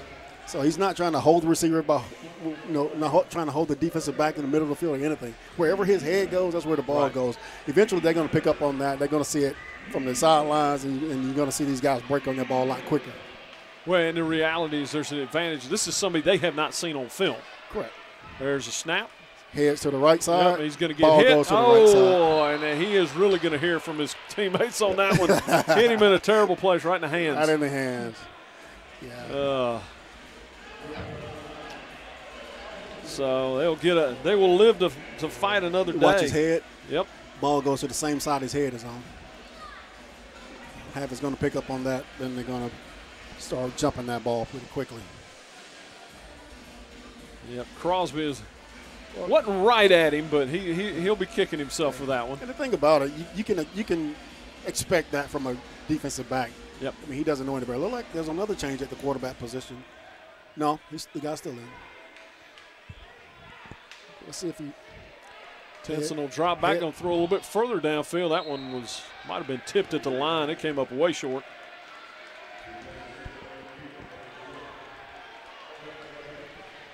That's going to bring up a fourth. Or I'm sorry, that was fourth down.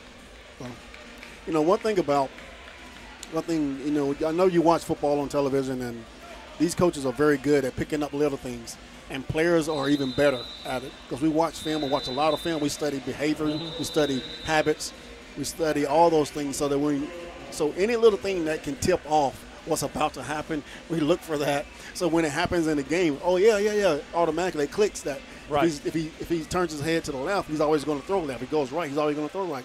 And the good one's going to hold you down. They're going to go down the middle of the field, and at the last minute, they're going to go to that side, either right or left. So that's what the good quarterback's going to do. But when you have a young guy like this in his situation, he doesn't have a choice. He hasn't got many reps at that position. He's a defensive back every day. He comes in a situation like this because the game is out of control, number one. You got quarterbacks you might have some guys hurt. We don't know what's going on with their quarterback position other than the fact that they're just not making plays right now. So he's just coming in as an athlete. Just be an athlete. Just come out, and if you can run. If you can throw. Right. So Havoc is looking for somebody the Wild is looking for somebody who can just light a fire in this team right now on the offensive side of the ball. Right, and they actually did move it a little bit there. We hadn't seen a whole lot of that. And do want to thank some of the sponsors for Georgia Havoc football is Gary Holcomb Cleaners of Buford, Hampton Inn of Duluth, Pruitt Heating and Air, a Train dealer, Mall of Georgia Dentistry, Pablo Maya of Buford, Chili's of Mall of Georgia, Dickey's Barbecue, Mall of Georgia, Edie's Barbecue of Decula, Posh Salon of Decula, Chick-fil-A at the Mall of Georgia, Jim and Nick's Barbecue in Swanee, SK Cafe and Lane's Kitchen in Buford, Old Town Tavern and Grill in Lawrenceville. I believe they have their post-game get-togethers there. No, I take that back. It was someplace else. It's Tannery Row Ale House. Vinny's New York Pizza of Buford. Vice Lounge, Swanee, Buford, Buffalo Wild Wings of Mall of Georgia. And we're about ready to get going here with 6:47 to go in the third period. It's a 44-0 lead. It's been all Havoc today. Chappell drops back. He's going to go down the sideline off the receiver's hands. That's a tough play there. I mean, you go up against that sideline and, naturally, because you've been playing ball all your life, I mean, your body just, in your mind, just tells you to curl up or something when that contact is coming. But this time the contact was coming from the wall. Right. So I don't really blame him on that play. course, Chapel lost his jersey there at the end of the first half, and now wearing number 12, a little quick hitter, got plenty of room to run, going to make a move at the 17 down to the 15, going to drag him down around the 13. We're going to have flags flying. This is going to go against the offense. It's going to be number 70, I think it is. It's going to be Israel Evans coming in with a late hit at the end, diving over the pile. You know, back a long time ago, that used to be a legal play. Right. You ever want to get caught standing around the pile? Right. The tackle, that is. I mean, those linemen coming in, they wipe out everybody. That was legal. They try to clean that up now to prevent some of those injuries. And once again, that's really the only thing you've had to complain about with this Havoc team is the unforced penalties. They've had a couple of those every game. Yeah. But, you know, the thing also is that's an aggressive penalty. Right. You know, coaches get mad about it, but at the end of the day, you know that he's being aggressive. He's attacking, still attacking. It's a lineman, 15, 20 yards downfield. So yep. there's a good side to that as well.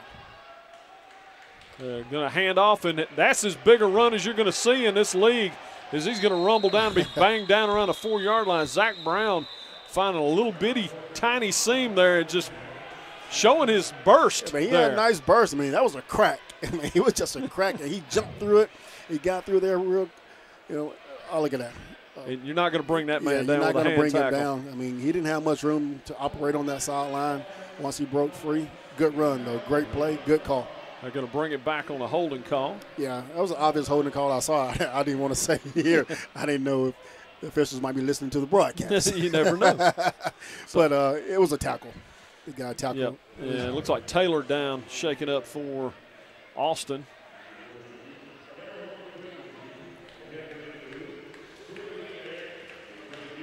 Watch the play here. Boom. You see the guy tackle him. Yep. Yeah. And that tackle, you know, I don't think he was going to make the play anyway. Probably could have just let it go because he was already by him, or at least he was already even with him. And the rule is if he's even with him or by him, let him go. Let him go. Yeah, if he can run that big thing down. Yeah, he's already by him. Yeah. I don't know though. I mean, I think if you run that back in that same angle, I might see that differently because sometimes there's a rule is that he's attached, meaning that I was already blocking him, I was in front of him, and the guy turned to go make the play. We were still attached. We were still engaged, right? But because he turned his back to me, then I don't know if that's necessarily should be called a penalty in that case. Nice throw by Chapel and big hit there as they knock it out of McDaniel's hands. You don't see him drop many. No, you don't. It was a pretty good pop by the defensive back there, Prather. And that's, you know, hey, if they're going to catch it, you hit them and make them think about it next time. Yeah, that's exactly what you do. Anytime you come across the middle of that field. But one thing you have to do as a receiver is that you have to get across that middle of the field, and there's something that we call choke it down. You have to choke that thing down and sit in the hole and stop drifting. You know, one mistake a lot of young guys make, they come across the field and they come across the middle of the field full speed. You don't ever run across the middle full speed. You choke it down and you square up so they don't get that kill shot on you. Chapel going to hit a man along the sideline. He's going to be driven out right around the 20-yard line of the Wild. That's a nice pass right there. It's a nice play. Those banners are taking abuse. Yes, they are. I tell you, but we got to figure out how to keep those banners on the wall over there. It might just be Velcroed on, I think. So that's going to bring up it's going to be 3rd and about 7. Yep.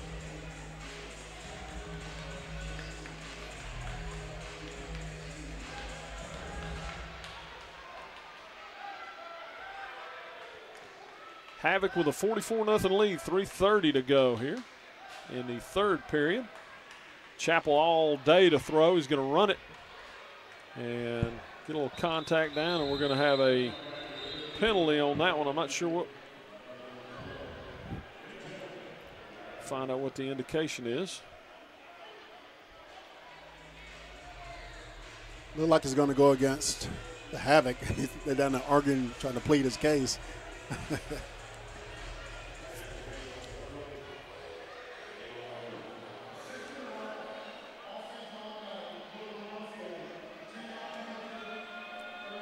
That'll be another 10-yard penalty on the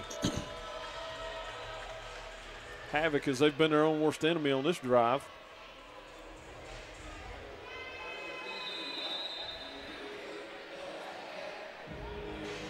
Well, they're also just running time off that clock as well. That they are. And, you know, and at this point, yeah, do you want some more points? Probably. Most importantly, just get out of here healthy. Right. Yeah.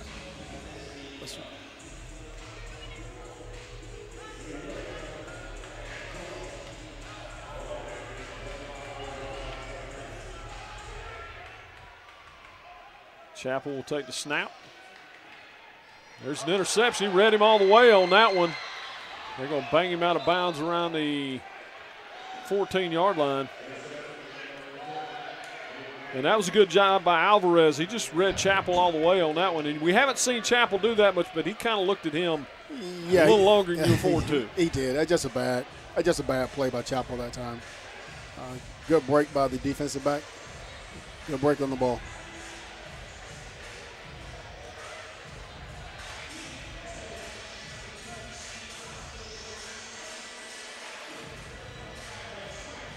I don't think I want to be the coach in that situation. I was thinking about what would there be a penalty on the coach for not? Yeah, I wonder we'll have to ask Coach Rez about that when we talk to him. Not getting out of the way. Yeah, or, what exactly is the rule? What are your responsibilities in that situation? Yeah, because he kind of stood still, like maybe that's what they're supposed to do. Yeah, maybe. Yeah. Or maybe he's just trying to put a big pick on there. Nice job by handling the ball. He's going to throw across his body. Oh wow. That's a dangerous. That's a dangerous throw, and almost made a great catch. Yeah. So. Yes, Tenson made a good job of grabbing it with one hand and then rolled out and threw it across his body. And that'll bring up a 2nd and 10.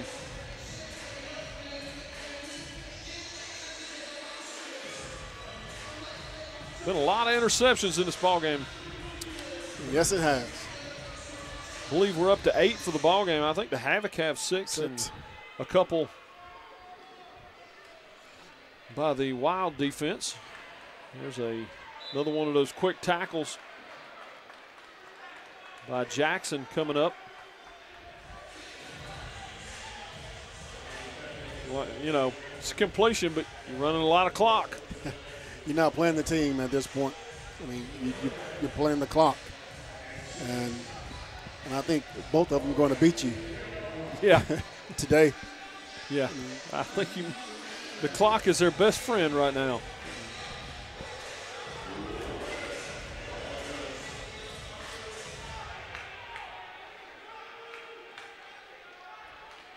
Tenson will take the snap. Pressure again, and you know, you've talked about it, how difficult it is when you start getting in close.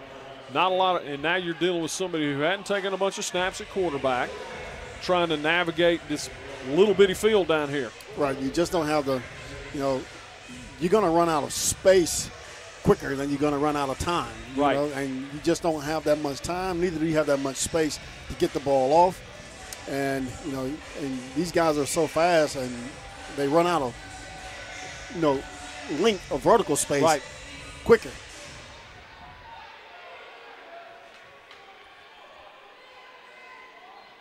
Tenson takes a snap and that's a run all the way. Yeah, run all the way. Nice. He might have been across the line. He didn't go across the line. I tell you what, he's elusive. I'll give him that. But, you know, in that situation, it's 4th down, young man. What you got to do to throw the ball to the end zone. Right. I mean, you have to throw the ball to the end zone in this situation. And you can see why that, you know, you can see the athletic ability why they made the change is, you know, quarterbacks were getting eaten alive. Yeah. I mean, they just had no time to throw. Put somebody in who can maybe make something happen with the ball. And if nothing else, that's the best offensive drive they've had of the ball game.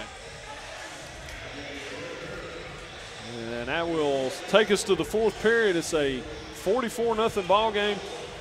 The Havoc will have it, and it's you know, this game has never been in doubt. From the word go, it was a quick 4 and out for the Wild, One play later, it's a touchdown, call back on the penalty. Next play's a touchdown. And from that point on, there just really has been no doubt about this one. Right, this Havoc team, like I said, that week off, they got healthy. Looked like they installed some things. You brought Chapel back, and they're executing and they're clicking on all cylinders today. Defense is doing what they do every week, playing lights out up front. Defensive backs are closing on the ball, breaking up passes. I mean, I think the Wild might have had 2 passes, maybe 3, completed all day. That says a lot in this game. Oh yeah, in the arena game. Well, and they've had 2 opportunities well deep inside the Havoc territory, still have come up with no what we points. call the red zone. I mean, which probably be the 10-yard line here. I mean, they've been inside there at least twice, right, and come away with 0 points each time. We'll see if it looks like they're going to leave Chapel in. And, and the reality is they may let him play the entire ball game after he took a couple weeks with them working Eubanks in. They may want to give Chapel the reps. It looks like he's going to stay in. Of course, this Havoc team will be headed down to Florida to take on the Tarpons next week. And then back here in Buford in 2 weeks, they will be taking on the Outlaws out of Savannah, another one of the affiliate squads. It's going to be a good game. I think the Havoc. I think the Havoc is one of those teams that takes it personal. Anytime they're playing an in-state team, yes, it's for bragging rights. And there's the upcoming schedule. And they're going to come in, and they're going to come out, and they're going to continue to play the way that they're playing right now. Now, High Country Grizzlies had the big win this past weekend. They've been putting up a lot of points on offense. And then there's the remainder of that schedule. We talked about the trip back down to Macon to take on the Doom. And got another. Oh, okay. That's the Austin Wild upcoming schedule. Taking on Texas Power. They will get a trip to Florida. And then, they've got a home and home with that team out of Mexico. There's a completion, a wide open receiver down to the 15. Going to keep working across to the near side. And he's going to be into the corner of the end zone for a touchdown. And that's somebody we haven't had an opportunity to call his name a whole lot. And Moore getting the touchdown there. Nice throw right here by Chapel. Nice catch on a little 10 to 12 yard curl route. Receiver good yards after the catch, making people miss. Good job both running, catching, blocking downfield. Yep, but that's one of those things. You see the defensive backs making that late move and trying to, dive and make those arm tackles. You're not going to be real successful doing that. You're definitely not. There's a kick is up. And good again, and we've broken the century mark, or the half-century mark. Yeah, this Havoc team, I think their goal is to score 60 points. And Chapel might come out. Might at that point. At 60-point mark. 51-0. There's that Austin Wild upcoming schedule. Texas Power, of course, Florida Tarpons, we've sent them, and wrapping that run up with the Triangle Torch. The rest of those are non-league opponents. Legados, Mexico. Yep. And they actually I believe, have a home and home with those guys. I believe the last game of the season is against them as well. It'll be interesting to see. This is the furthest west any of the teams in the league are, and they are supposed to be a full-fledged member. So it's going to be kind of interesting to see what that expansion looks like next year as they continue to add teams to the league. Yeah.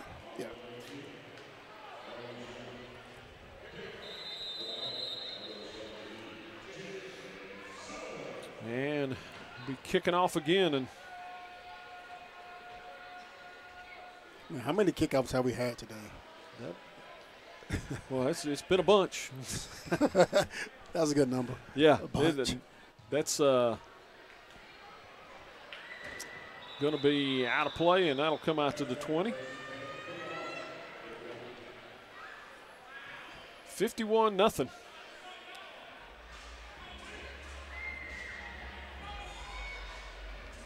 Big 94. Brandon Lampkin played at Arkansas in the SEC.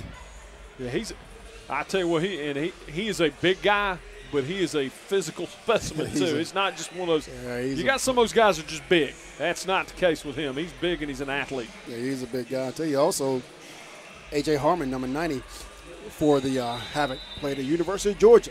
Yes. SEC as well. You guys know a lot about football in the SEC. And it looks like we got another quarterback change here for the Wild as they've gone back to third quarterback of the day. He's going to keep it and run and duck out of bounds about the 20-yard line.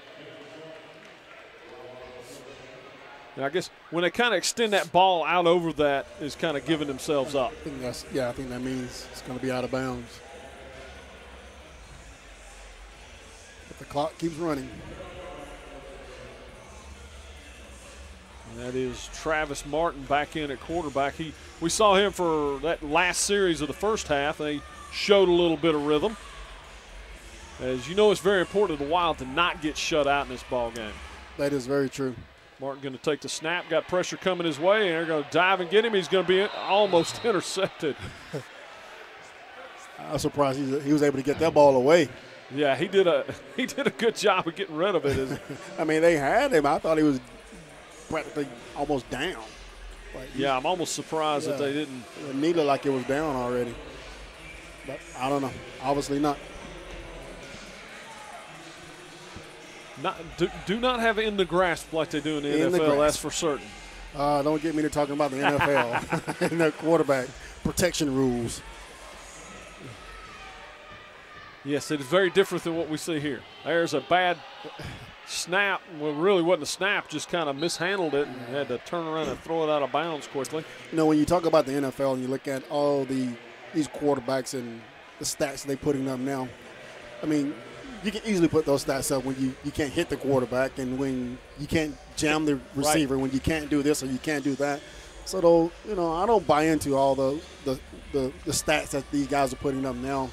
For a lot of these guys, I mean, the game has changed. Well, it definitely has, and and offense sells, and so that's been a big part of it. Yep. And some of it is, they're trying to keep those high-priced quarterbacks standing upright. There's a throw into the end zone. That was going to be tipped away. Nice defense there. That's a good job there by the defensive back. And at the end of the day, it's about selling tickets, selling merchandise. Because if Tom Brady isn't playing, I'm not going to the game. Right. If a Peyton Manning isn't playing, then I'm not going to watch it on television. So there's nothing to watch. So that's what it's about. And the more I can protect those guys, keep those guys on the field, that's what they're going to do. That's going to bring up a 4th and 10, and we're going to have a timeout. And looking at those scores from last night, Richmond Rough Riders, one of what everybody believes is front runners, 58-20 winners over Florida Tarpons. High Country Grizzlies getting beat up on by Carolina. The Energy, 87-52 win in that one. Georgia Doom almost getting to the century mark, 93-21 winners over Upstate. And then Rochester Kings win a close one over Cape Fear. And so it's going to be a lot of fun as this thing comes down the stretch to see how this all plays out. And they're going to drag him down around the 3-yard line, looks like. Well, Mr. Law, yes, you're going to be the joke in the film room. You got tackled by the quarterback. There you go. Bad snap, but the new man picks it up and almost scores a touchdown on it. But, yeah. You got tackled by the quarterback. Well, it's not as bad as the kicker. Definitely not as bad as the kicker. But he will be the joke in film. There's no way a linebacker's going to get tackled by a quarterback, especially going into the end zone 2-3 yards out. And that would have been, in the NFL, would have been a horse collar. Oh, it definitely been a horse collar. Or at least an attempted one. Yeah. Well, I don't really have a horse collar. I have an attempted horse collar. Right. That'd be 10 yards.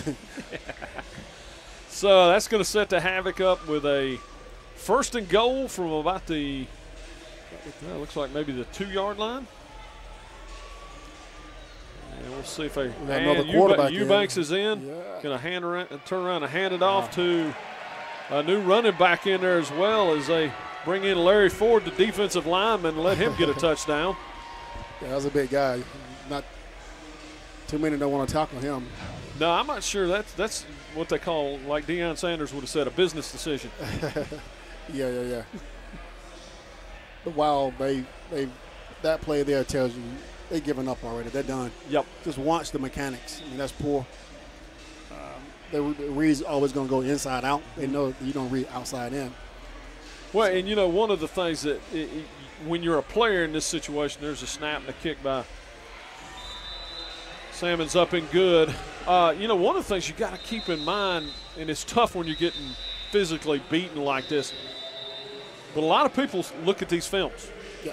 You're putting stuff on film that other teams are going to look at, teams at other levels are going to look at, and the majority of the players on the Wild have continued to play hard. There are a couple players, though, that probably somewhere around halftime kind of halfway checked out of this ball game. Some of them have already checked out. And I'll tell you another thing now. You're the only thing that's playing today. You're the only show in this league. So everybody's watching this game right now on YouTube, and they're watching whether they're playing you next week or whether they're just watching because they're a fan of the game. Right. So they're watching you as well. So that's something else that the Wild team has to think about. Not only the opponent that you're playing next week, but the one coming on down the road 2 weeks from now, 3 weeks from now as well. They're watching and game planning against you as well. Or the team at the next level who may need somebody at your position. You're putting all that on tape right now, so it is important to continue to play hard. Right. Yeah, it's 58-0. The game's been out of hand and out of reach for a long time now. Right. And to that point, the thing also for the Havoc in situations like this, what people are still evaluating them as well. Sure. Even though you're up 50-plus points, they're still evaluating you as well. One, if you're Arena 1, they're looking, well, is this guy continuing to play? You're still running good routes. You're still making good reads as a quarterback, throwing good balls. Defense is just still closing on the ball. You're still getting after it, even though you're up by 40-something points. Are you still getting pressure on the quarterback at the defensive line position? Because those are the things that coaches want to know. Anytime they're looking to bring you up to the next level, they want to know, what do you do when you're up by 50, when you're down by 50? Right. That's important to a coach. Well, you know, everybody plays hard when it's a one-point ball game. Absolutely. What do you do when it's not? And we got more festivities going on out here with the Havocs as they continue to engage the crowd. And that's been a big part of what they try and do up here. We'll check in with more of our sponsors, as can't do these things without them. Coca-Cola Lawrenceville, Buford Family Fitness, American Pie, Pizza Palace of Swanee, Aaron's of Buford, Children's Hospital of Atlanta, Tannery Row, Ale House of Buford, Mall of Georgia Dentistry, Pablo Mayo of Buford, Chili's Mall of Georgia, Dickey's Barbecue, Mall of Georgia, Edie's Barbecue of Decula, Posh Salon and Decula, Chick-fil-A at the Mall of Georgia, Jim and Nick's Barbecue in Swanee, SK Cafe, Lane's Kitchen of Buford, Old Town Tavern and Grill in Lawrenceville, Vice Lounge of Swanee, Vinny's New York Pizza, Buford, Buffalo Wild Wings Mall of Georgia, Twisted Tavern of Buford, American Hole-in-One in Buford, Gary Holcomb Cleaners of Buford, Hampton Inn in Duluth, Pruitt Heating and Air, a train dealer, and then Dr. Georgia. Actually, I believe he is a team doctor for this Buford squad here, the Atlanta Havoc. It's a nice list of sponsors, I tell you. That it is. It's a growing list, should I also say, of sponsors as well. It is, and of course, more the merrier, and you know, the more sponsors they have, the more things they can do with the community. So if you're interested, I'm sure you can contact their offices over here in Buford, and they'd be more than happy to help you out.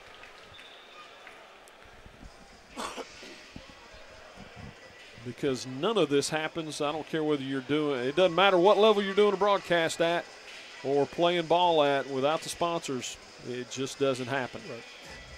You're right about that. I mean, a lot of sponsors are equivalent to, you know, some boosters as well, right, at the high school level, booster clubs that are doing a good job of supporting the athletic programs, because, you know, a lot of these programs just don't have enough money, right, to do all the things that they want to do at the high school level. And then you have some high school programs that have more than enough money to do yes, all the things they want to do. They have outstanding booster clubs. Right. that do a great job of helping those teams, all of their teams, to be successful on and off the field. Well, and the reality is the sponsors, they do translate into putting a better product on the field. So Absolutely. They can take some pride in this Havoc team that's about to be 4-0 and know that they're very much a part of that. Right.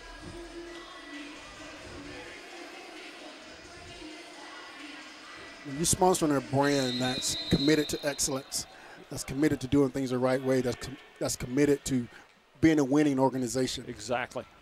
There's kickoff, and that was going to go off the netting around the screen. And not a lot of high school arenas that have that drop-down screen there at midfield. And this is, of course, the arena that a lot of the Buford school sports are played at. And just across the street from their football stadium, and that ball will now start on the 20-yard line.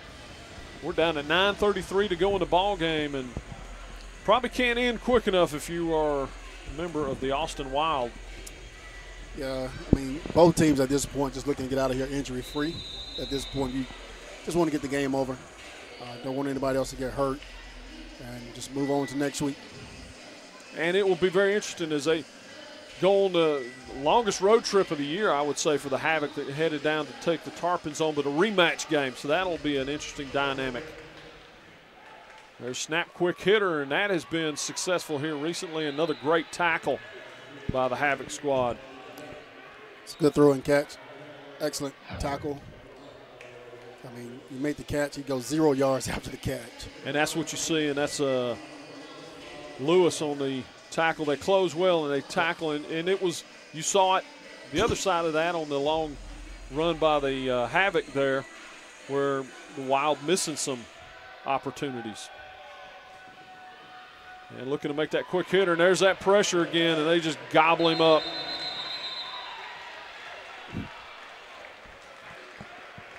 Just no time.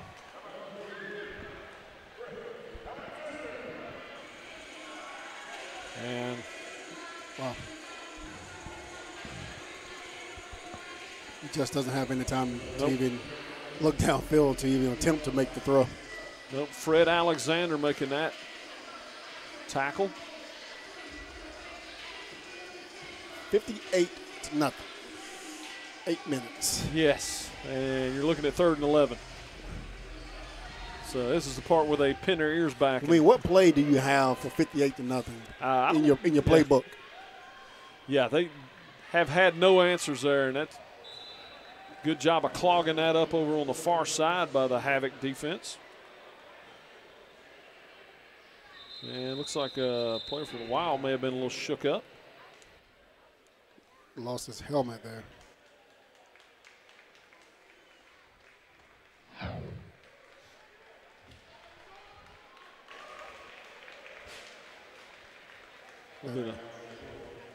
Those banners down again. Yeah. They're going to Velcro those things, I think.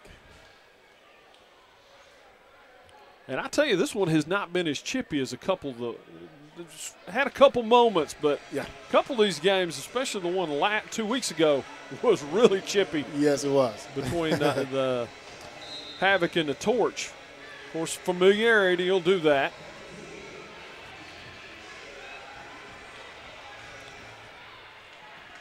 There's a snap. He's going to roll out and basically running it all the way. Big collision. He might have gotten the first down there. I think he did.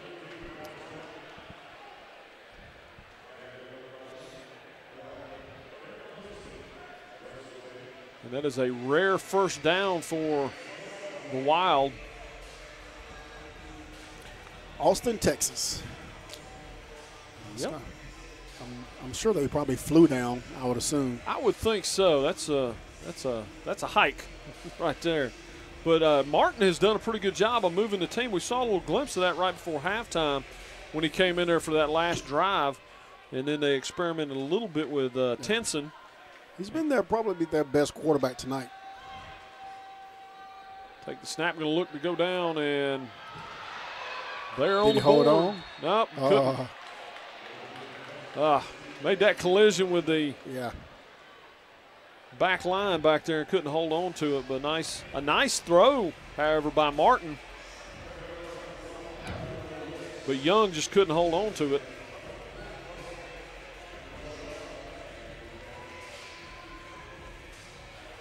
Nice throw. Just got to finish. Just have to make that play. Yeah, that's one you just have to have. Yeah, you do. Yeah, you got to make that catch. As a bobble. So yep. Caught it clean.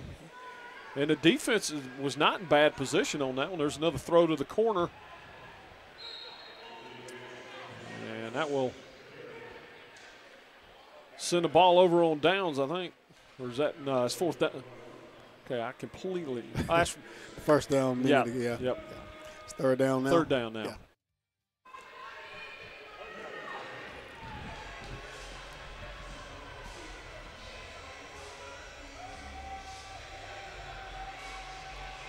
So 3rd and 10, a couple throws into the end zone. I'm not sure I wouldn't go back to that play.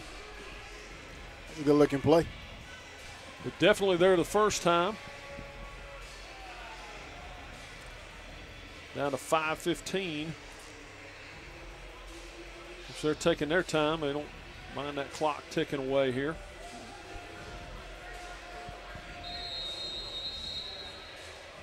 They have a delay of game.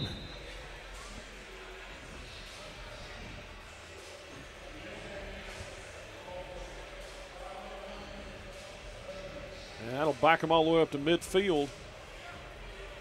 I never understood why the deepest guy on the field has the delay of game call.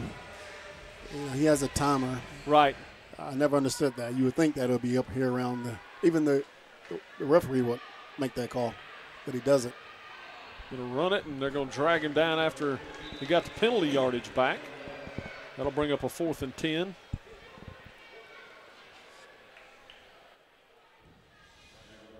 Mr. Alexander on the tackle again. You know, you would think that with 4 minutes left to go in the game, that this Wild team might not get the ball back, but they might get the ball back 2 more times in this game. Just maybe not the way they want it. Right, exactly. Because these Havoc teams strike quick. There's snap pressure right up the middle, and boy, he got hammered. Wow. Oh. Wow. I felt that one all the way up here. And he came, I mean, I don't think anybody put a hand on him. Forward right up the middle. That's a big man to have coming down on you. Played there at the University of West Virginia. And that will send the ball over on downs. Havoc will take over on their own 20.5-yard line. And the Havoc has to gain positive yards. Right. Well, once it's inside that last minute. Yeah. So 3:46 to go. And, you know, you've seen the Havoc kind of take it in smaller bites here in the second half. They really probably could have a lot more points in this situation than they do. They stopped really throwing it downfield like they were early on.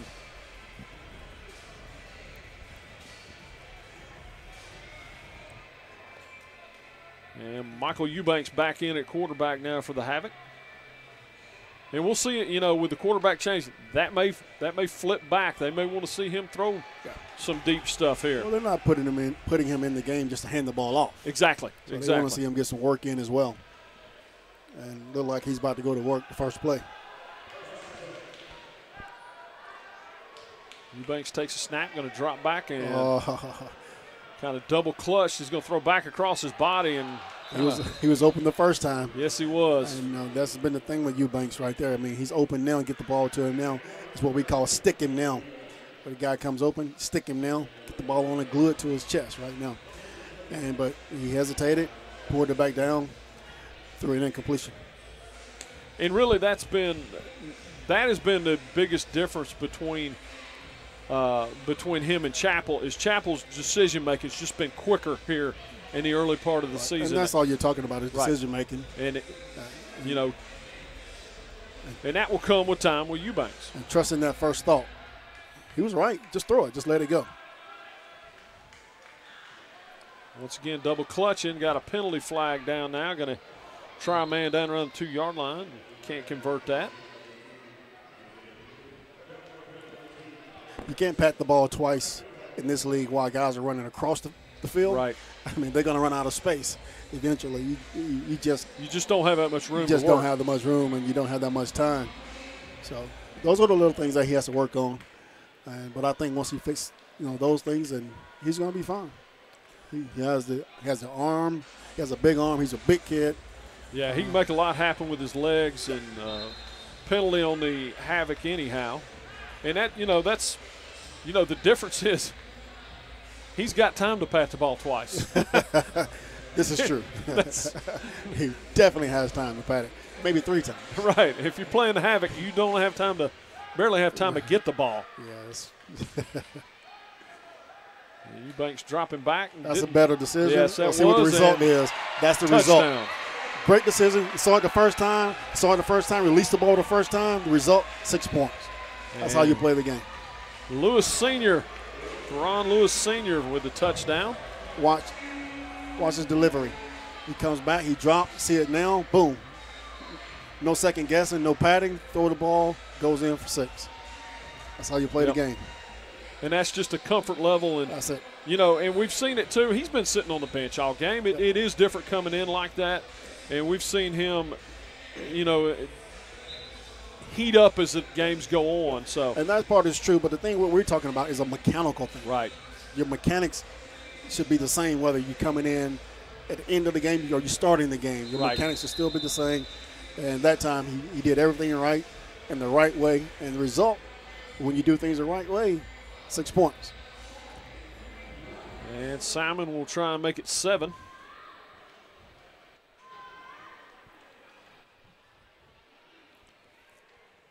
.58 seconds left. Yep, 64-0. It was just 3 minutes. It goes quick. It really does.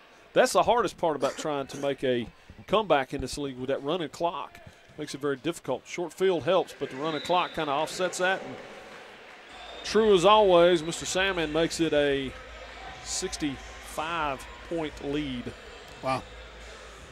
And as impressive as the 65 is, that goose egg in front of the Wild is more impressive. That's more impressive. That's all that coach cares about. Yeah. We scored 65. Yeah. We could have scored 25. It doesn't matter to him. But what on the other side of that board where it says Wild 0, that's what that coach is more proud about. Exactly. Never lose when there's a goose egg on the other side. It's hard to beat me. It's really hard.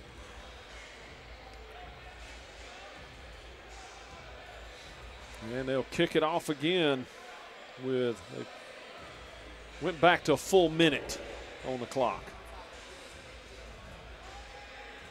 But if you're in the Atlanta area, it is well worth the journey up here to watch this team play. It is a lot of fun. They do a good job of engaging the crowd up here at the Buford Arena. This Havoc squad, they've thought it all out. Yeah. It's not just, I think they took a page out of Mr. Blank's playbook. It's not just about the game; it's about the experience. Yeah, it's an experience. I mean, they do a good job of, involving the fans in everything that they do prior to the game, during the game, and at the end of the game with the concert and things like that. So there's a kickoff, avoids the screen this time. He made it. And Uno. He finally got him one today, which is good. Yep. I wonder how many consecutive games. That's 3 games I know in a row. I think he's got one in every game. Every game. Every game. At least one in every game. So it makes it a nice 66. 1 minute to go, and like you said, this one really, you said it. When it was 16-0, you said it might be done. It's over. Yeah. You can just see it. You can feel it. Right. As a player, you see it, and you know what it looks like. You know what it feels like. You can watch both benches, and you can see the momentum shift, and you see those guys are already out of it. They were out of the second possession. So, and this Havoc team came to play, and I knew for a fact that we knew because they're not going to let up on you. The worst thing that happened for this Wild team was the slow start 2 weeks ago. I think they were dedicated to making sure that didn't happen again. Nice little pass to the 10-yard line, and once again a quick, sure tackle by Lewis.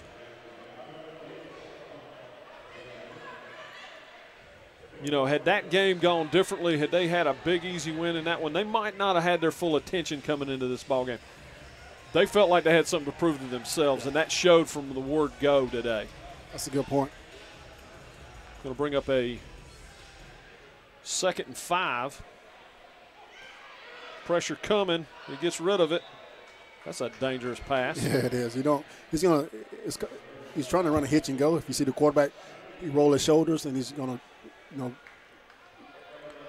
draw back and ready to throw again. But you just don't have the time against this defense. No. You don't have the time to run a hitch and go. I mean, you better run a hitch and go against this team.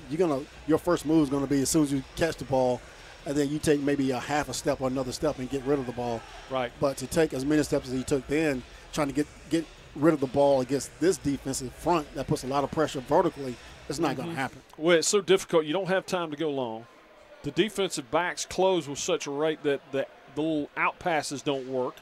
So now you're sitting here with a 3rd and 5 going, what do I do? Right. There's a snap, and I think they're going to get him for offsides. Interception. But that one, I believe, is going to come back the other way. Yeah. As Crosby finally gets one to – he had a couple opportunities earlier, finally gets the interception. I think this one's going to come back, though. Those guys are just having fun.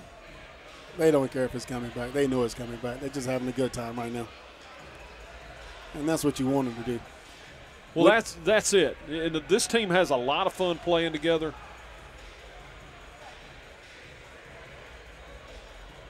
As we wait for the men in stripes to sort it out.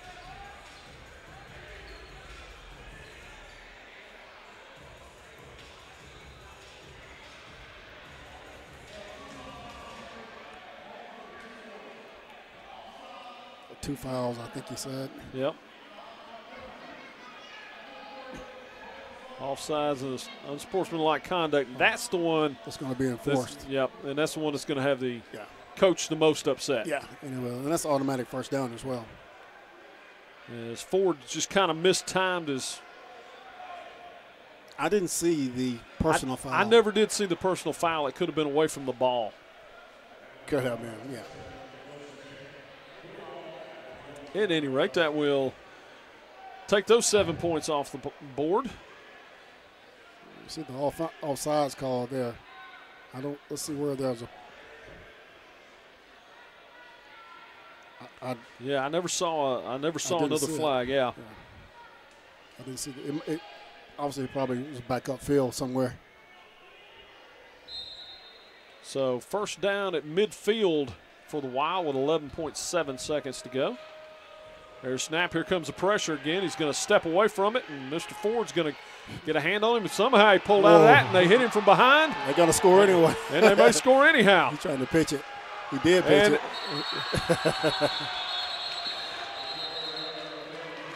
It's going to be the ball again. Yeah, it turned into a little bit of backyard ball there.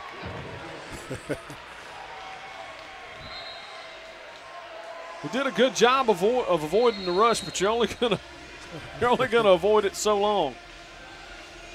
Good job of stripping the ball, getting the ball out. That's what you're taught to do. You're not taught to make the tackle behind the line. You're taught to get the ball out. And that's exactly what they did. And once again, that defensive line just had a heck of a ball game today, as they have all year long. They've just, as good as all the parts of this team are, that defensive line really just really sets a tone. And the Havoc now sits at 4-0. A shutout victory here in week number 5 and 4th ball game for the Havoc. And not a lot you're not going to be happy about when you go back and watch this film. No. That's a good job by the Havoc. They came in and played hard. Unfortunately for the Austin Wild, they came in and just couldn't get it going. They just couldn't find anything on offense. They couldn't find anything on defense to get them going. So this Havoc team took it away. Well, that's it. If you're the Wild, you look at this, and there's the Havoc's upcoming schedule. Let's see. Well, that's not the immediate upcoming schedule, because I'm pretty sure we're – okay. Yeah, all right, there we go. Florida Tarpons next on the 21st, next Saturday night. That'll be interesting. And then back here on the 28th as Savannah comes in. Then play this Austin team again. Let's see. Yeah, there we go. We just scrolled forward. Savannah Outlaws in a High Country Grizzly. That one could be a big one on the 5th on the road. That's not going to be easy. And that Carolina Energy squad has been a recent champion. And not in this league. Of course, it's first year for this league, but very recently. Texas Power, Florida Tarpons, next games up for the Austin Wild as they will look to continue this, inaugural season for them, not a full-fledged member. And, you got to win over Upstate. The difference was you're playing one of the top teams in this league. They may be an expansion team, but the Havoc has put themselves front and center as one of the top teams to beat in this league. And that's, when the Wild's just not there yet. Yeah, the Wild's not there yet. I mean, they're again, being an affiliate team, they're gonna continue to get better from week to week, and this Havoc team is going to keep putting pressure on a lot of people. No doubt about it, and that will do it for us from the Buford Arena this evening. For my partner Walter Dunson and myself, James O'Brien, we hope you enjoyed the broadcast. We will catch you again in 2 weeks when the Savannah Outlaws come to town.